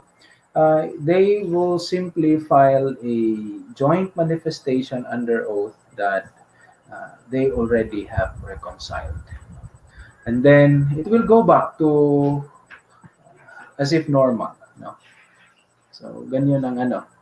Alright, so meron tayong question dito from Jeric Ray Rinoy. May tanong po ako, pag may legal separation between mag-asawa lang ang hatian ng properties, wala po ba share ang children? Thank you po, attorney. Alright, to answer that question, so thank you, Jeric, for visiting my live stream. So thank you also for throwing your questions. Your question, isa lang man pala talaga. Isa lang, mahirap magtagalog. Isa raman day kabuk yung question, still lang. Alright, so shout out dyan kay Uncle Eli Ilihio Sirohijos Jr. Thank you for visiting my vlog. So welcome, Uncle. Basig na kayo mga questions dira. So just feel free to ask question. So simply Ardon, pahinga mo, main mo, hide ka na. Na ano na ang ano ni Simply Adon na ano na tawag nito, wanted na kay Lolo. Right, so to answer the question of Jerry, wala pong hatian, no? Basahin ko ulit ang tanong. Pag may legal separation between mag-asawa lang ang hatian ng properties, wala po ba share ang children? Thank you, attorney. Right, so back tayo. Ito pong question na ito ay related doon sa topic natin last week. No? Sa question last week na may karapatan ba ang mga anak sa property ng kanilang parents? The answer is walang karapatan ang anak if buhay pa yung parents. Okay?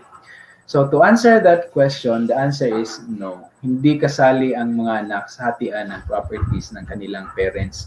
But ang mga anak ay may karapatan para sa suporta ng bawat spouse. No? Kasi nga, especially ito para sa mga single ito. Pag kinasal kayo, meron na kayong responsibility. No? Meron kayong obligation na mutual support between and among the spouses and your children. Okay? So, yun po yung right ng children.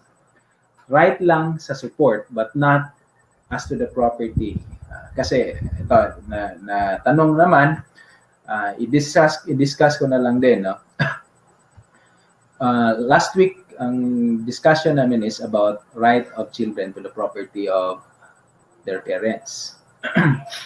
Pag buhay pa yung parents, yung mga anak talaga ay walang karapatan sa property ng kanilang parents. Yung property ng kanilang parents ay sa parents yon. Kung nakapangalan yun sa both spouse, yun. Sa kanila yon. Ibaligya man na nila, i-donate ba na nila, ilaha ba ng ipasquat. So it's their discretion because it's their right, it's their property right. Wala pa accrued the right ng mga anak dira. What title the children has over that property is only in Kuwait, no? In Kuwait title or in Kuwait right. So ibig sabihin, murag nag-atang lang sila, nakaabang na sila. Ang mga anak nakaabang na mawala niya akong amahan, inahan, anahan ako diha na magsulod. Diha na magsulod ang imuhang right by succession. Succession ang tawag nila. Mag-accrue imong right by way of succession. But when your father or mother are still alive, The property, real or personal, belongs to them and to them alone. So if there is a decree of separation or legal separation, of course, ang property ihiwalay. So hindi po kasali ang mga anak sa sharing or hatian ng properties nila. So sa kanila lang yon. Pero merong right ang mga anak for support. Kailangan magbigay ng support both of the parties. If for example, ang mga anak ay nasa sa kay mother, ang father ay obligated pa rin to support the children, but not as to the wife. So klaro po 'yon. Kasi ang effect ng legal separation is that the spouses are relieved from their obligation for mutual support. Ibig sabihin, suporta nila sa isa't isa. But they are not relieved of their obligation to support their children if they have children. So, yun ang dapat natin malalaman. Alright, so mega love shout out kay Joey Ipedias from Joey Natividad. Thank you so much for visiting to my live stream. Alright, so if you have questions, just feel free to throw your questions. Of course, I cannot give jacket here because medyo stricto si Lolo.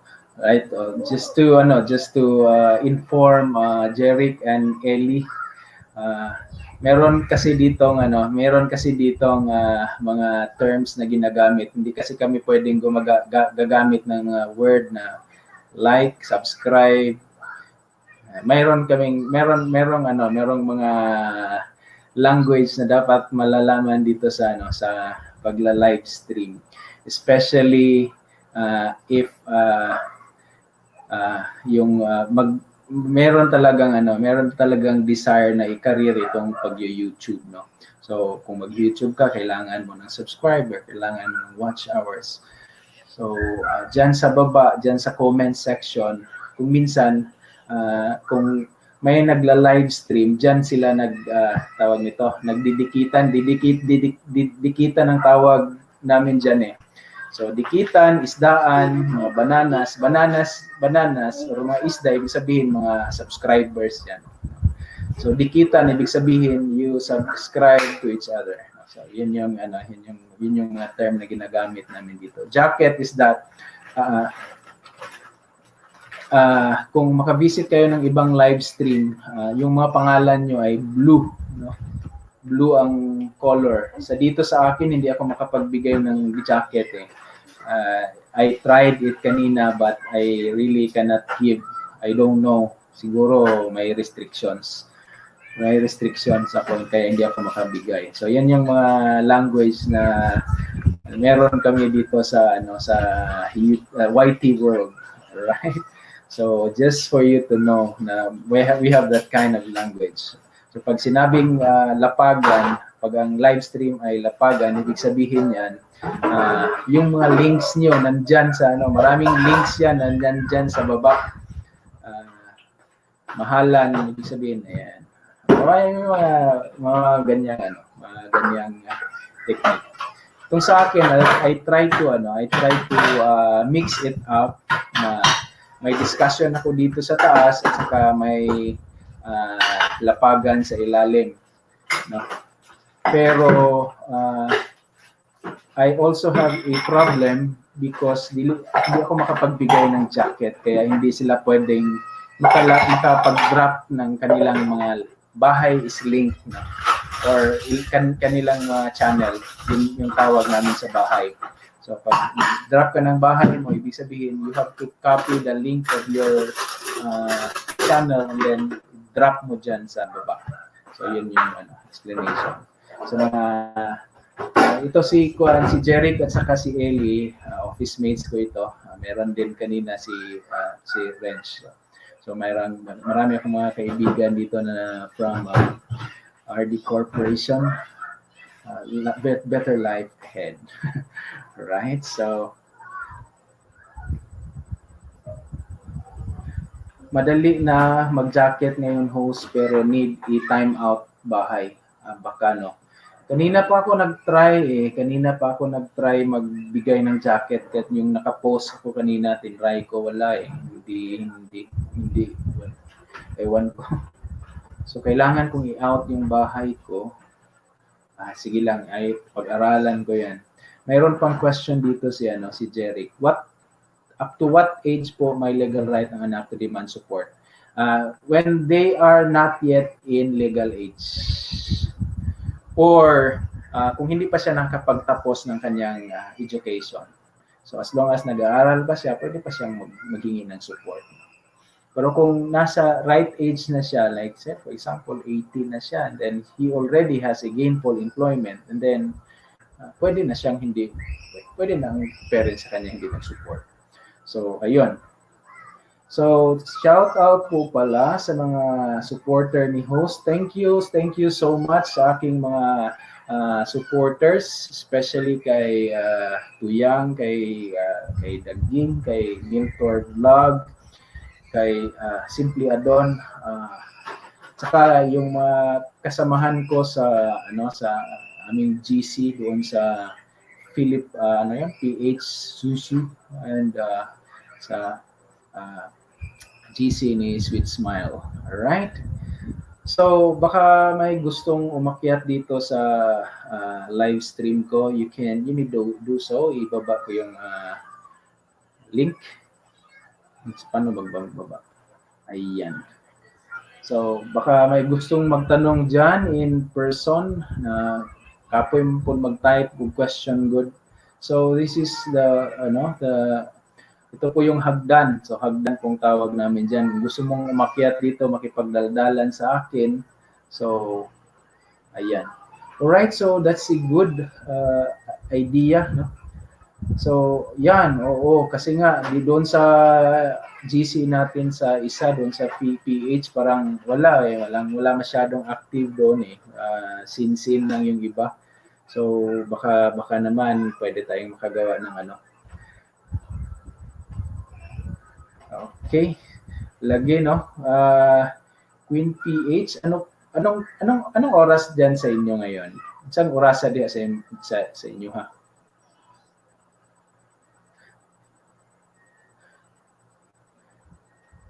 So si Queen PH Force ay isa sa mga supporters ni Attorney Cap. So the name of my channel is Attorney Cap. So in short, that's the tawag ito, abbreviation ng aking pangalan. 5 p.m. So it's advance kami dito ng 4 hours. Saan ka pala Queen PH Force, if you don't mind, saan ka na ngayon na country?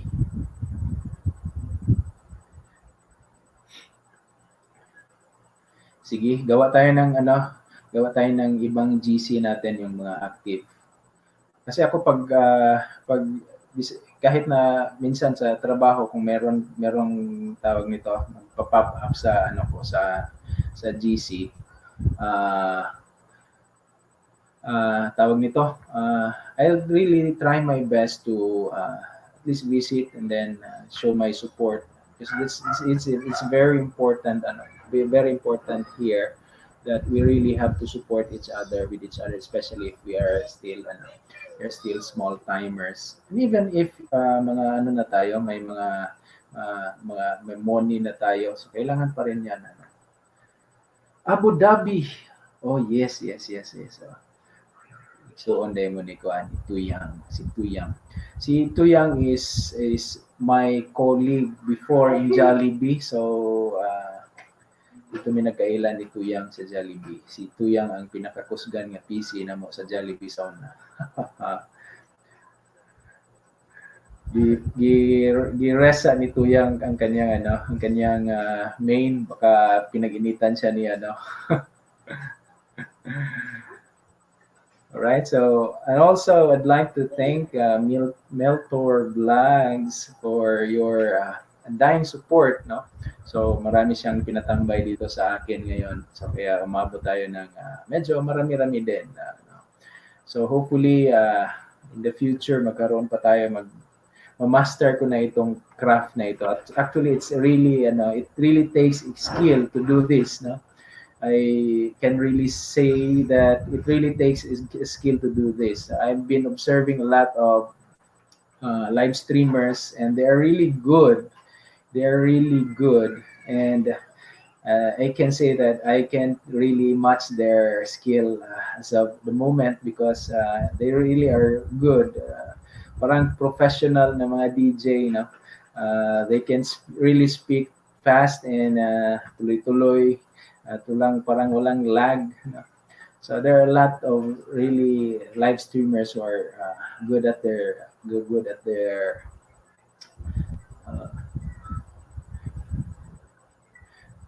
okay, so maganda yan. Play account niya host sabay ko kamo ni Tuyang. Wow, that's great. That's great. So kasama ba tayo si Dagging sitong si si Queen PH. Si Dags ba ito? Si Dags.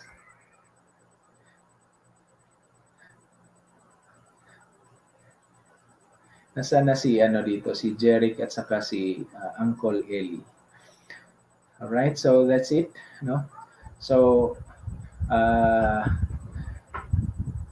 this is my third yes. This is the game. No? Thank you so much for your support. So, yun nga, no? Sinasabi ko kanina, maraming mga live streamer dito sa YouTube na ang gagaling. I cannot really match their skill. If I'm going to rate myself as of this moment, I really cannot really match them. They're really good and they're awesome in their and they really have that skill to engage, being engaged with their audience. It's very difficult to do this job or to do this thing when you can really see your audience. It's easier if kahit nga sa kasi ngayon new normal mostly sa mga meetings namin sa office naka virtual na Zoom or Google Meet, but it's still very difficult because yun nga, although sa Zoom or sa Google Meet you can see the other participant, medyo mahirap pa rin, no? So how much more dito sa live stream, it's more difficult, no? Because you can only see or you can only communicate with your audience through the chat box. So you cannot really see them one by one, person by person. You can only see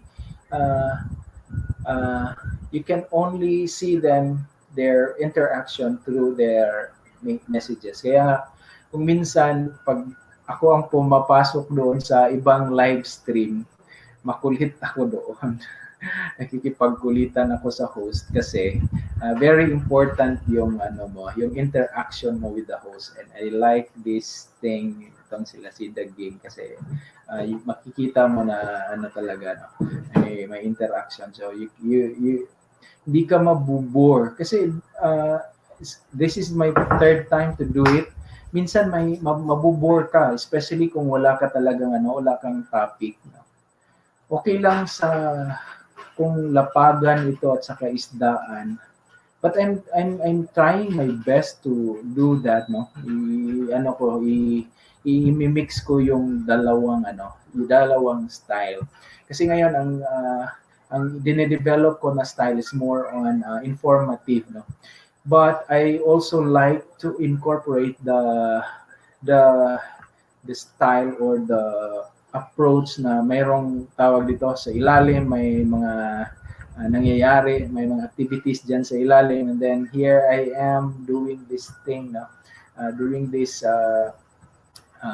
educational approach of live streaming. So I wish I can do that, no, next time kung dili na si Lolo stricto. Kanina pa ako nagtatry magbigay ng mga jacket, but I really cannot do. Hindi ko alam kung anong nangyayari, o di lang jud ko kabalo mo navigate dire. Medyo ano pa magod, medyo manual pa kay ko ani. Alright, so ayun. Alright, so unless mga friends ko from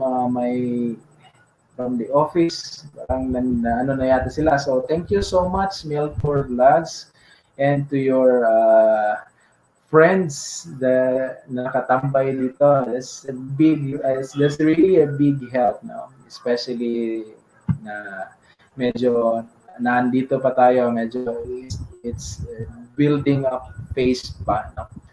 So as I said in the previous, especially in the first ever live stream ko, that I really appreciate the environment, no, that we have. Of course, there are doon sa ibang GCs na ano lang talaga, parang hindi naman tayo hindi lang sila talaga marunong mag-support. Dito kasi kailangan ng mutual support talaga. It's like getting into marriage, that when you do so, you have the obligation for mutual support. So napag-ano din natin. Alright, so thank you, Dags. Gawin niya daw 30 ang thumbs up ko. Alright, so that's a very great help for me, and I truly appreciate that one. So, ayan. So ngayon, medyo free-flowing na tayo kasi I've already done with my discussion. Medyo mahirap mag-discuss kasi ng I really find it hard to discuss law, no, principles of law, kasi law itself is very technical, no.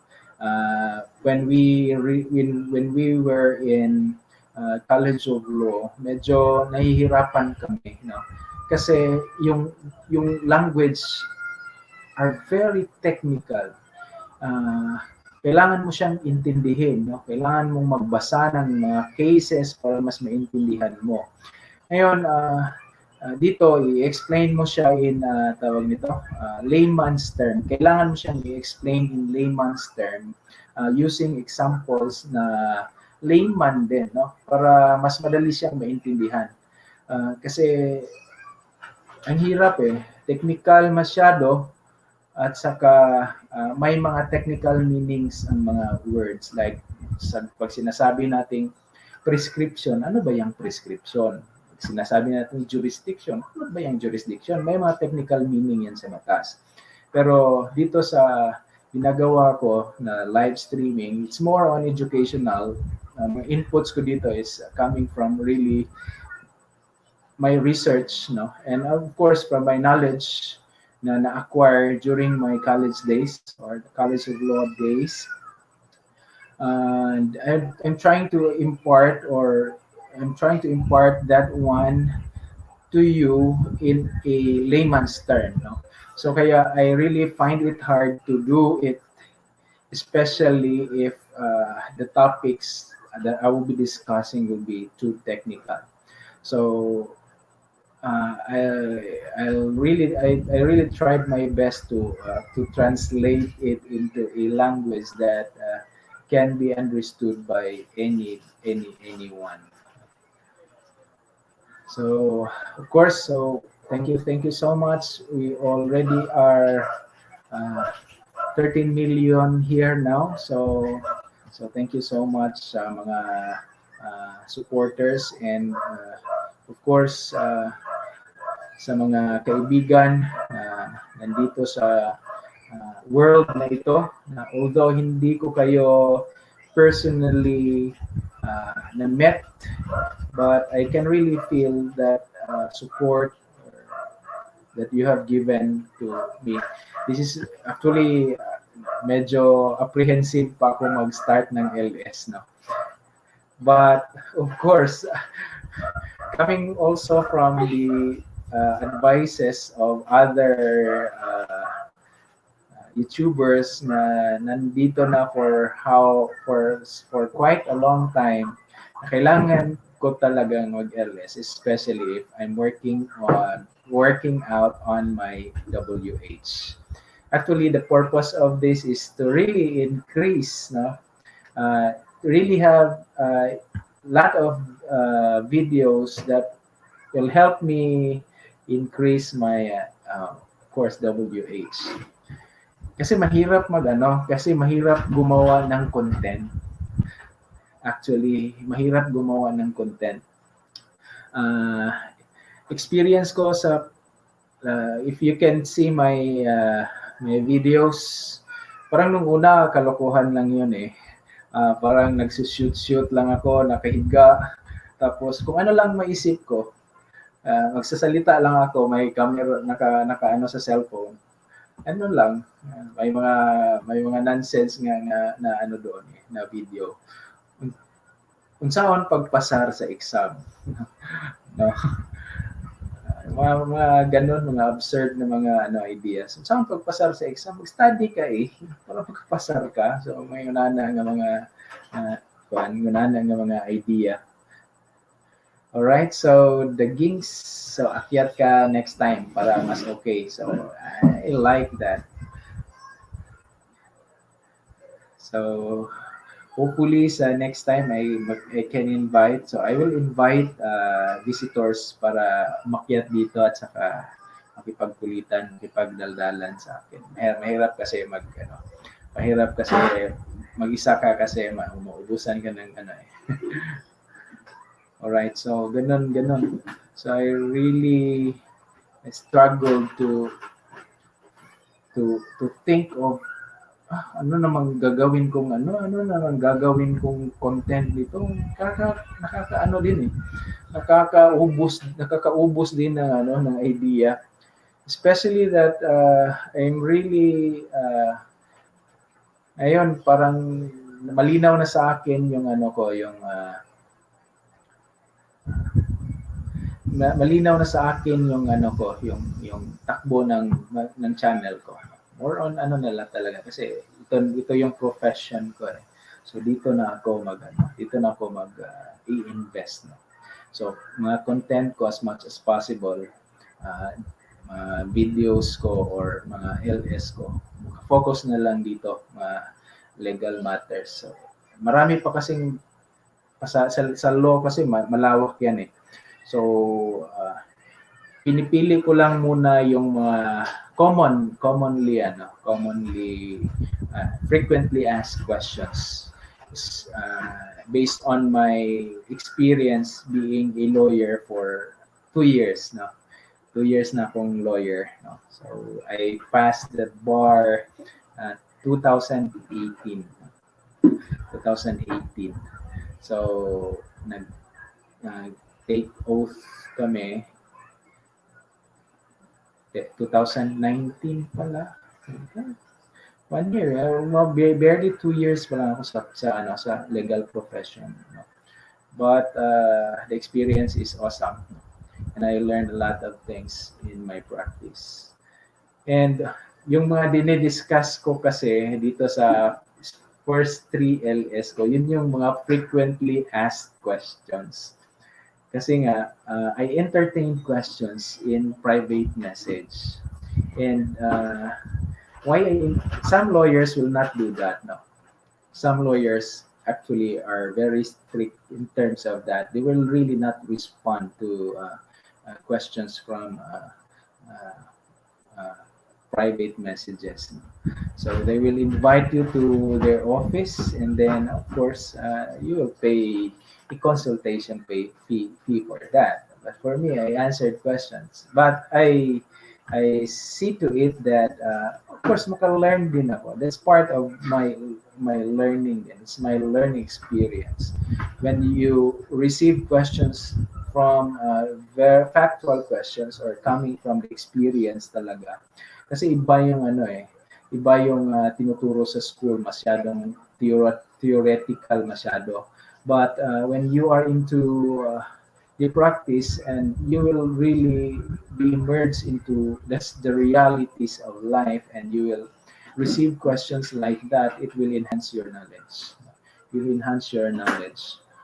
And dito, kaya nga, yung mga frequently asked questions sa akin during my first 2 years in the practice of law, ito yung ginagawa kong content at saka tinatopic ko dito sa mga sa live stream ko para at least may may parang sa akin din ito yung siguro mga mostly na issues na meron tayo sa lipunan. Tsaka nagtaka ako kasi kadalasan talaga magtanong sa akin sa private message or makausap ko sa kung saan regarding talaga sa annulment. As a matter of fact, hindi pa ako lawyer, merong isang kaibigan na sinasabi niya always sa akin, pag magiging lawyer ka na, ikaw mag-handle sa case ko, annulment. Sabi ko naman, ang hirap. Mahirap kasi i-handle ang annulment kasi ang kalaban mo dyan is estado. Hindi mo naman kalaban yung yung asawa niya Yung estado talagang kalaban mo. Dito sa regional or sa lower court, sa lower level, ang kalaban mo dito is yung fiscal, public prosecutor. Pero pag elevate na yan, pag nandun na yan sa appellate court, ang kalaban mo na dyan is yung Solicitor General. Alam nyo naman, si Solicitor General natin ngayon, si Jose Calida. So, yung mga kalibre ng mga taong yan, hindi basta-basta yan, mga magagaling talaga yan. And then, favorable pa sa kanila kasi yung constitution natin at saka yung family code natin is pinipreserve talaga nila pinipreserve talaga nila ang family, ang marriage. Particularly ang marriage and the family as a whole in general because it's regarded as the basic unit of the society, the family. So, that's it. So, you are really a step backward. Really a step backward. But that's it. All right? So,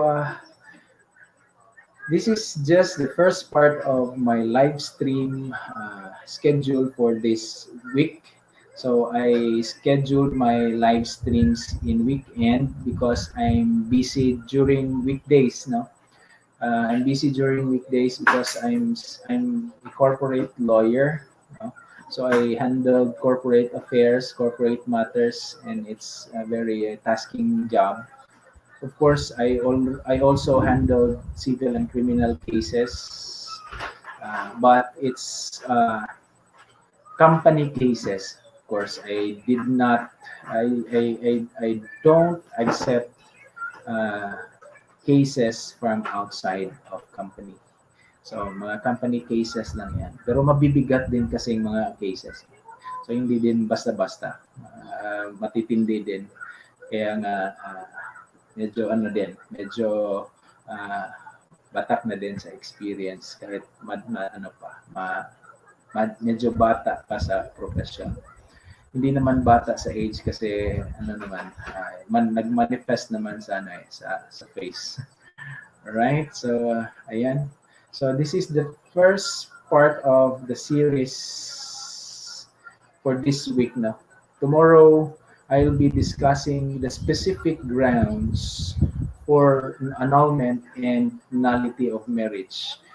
During my first LS or live stream, I discussed matters about that. But I did not discuss the details or the specific grounds for annulment and nullity of marriage. Tomorrow, you'll find out what are really the grounds, although in a glance, or in a nutshell, I already shared with you some, no? Some, but not the details. Tomorrow, I'll try my best to give you a more detailed discussion regarding nullity and annulment of marriage. And of course, I will try my best na paano ba ang gawin para makapagbigay ng jacket. Hindi talaga ako makapagbigay kanina. Mahirap. During the first 30 minutes, I tried before ako nag-start ng discussion, tuloy-tuloy na discussion, I tried to magbigay ng mga jackets. Pero hindi talaga ako makapagbigay, mahirap. Alright, so I think that's all for tonight, and I've quota na ako kasi 2 hours lang yung 2 hours lang yung naka-schedule ko, but now I reached 2 hours and 18 minutes. So in a minute I'll be signing off. So before I will sign off, I'd like to give my sincerest thanks to all my supporters, to Miltor Vlogs. Thank you very much for your ever unending support to my YouTube journey. You're always there since I started to do this thing, do my LS. Of course, to Young, Simply Adon. So please subscribe to his channel, Simply Adon, if you have not subscribed to him. And of course, si Daging. So marami siyang mga friends na nandito ngayon, no? So plenty of them. So thank you very much, guys, for your support, and I hope the same you expect the same support that you will also get from me when you do also your LS. Masyado akong makulit sa LS. So super. Nakikipagkulitan ako sa host. Totoo yan. Alright, so thank you very much for your time, and hope to see you tomorrow at the same time. We will be discussing details about grounds for nullity and annulment. So have a nice day to everyone. Good night, and this is me, Attorney Cup, now signing off. Bye-bye.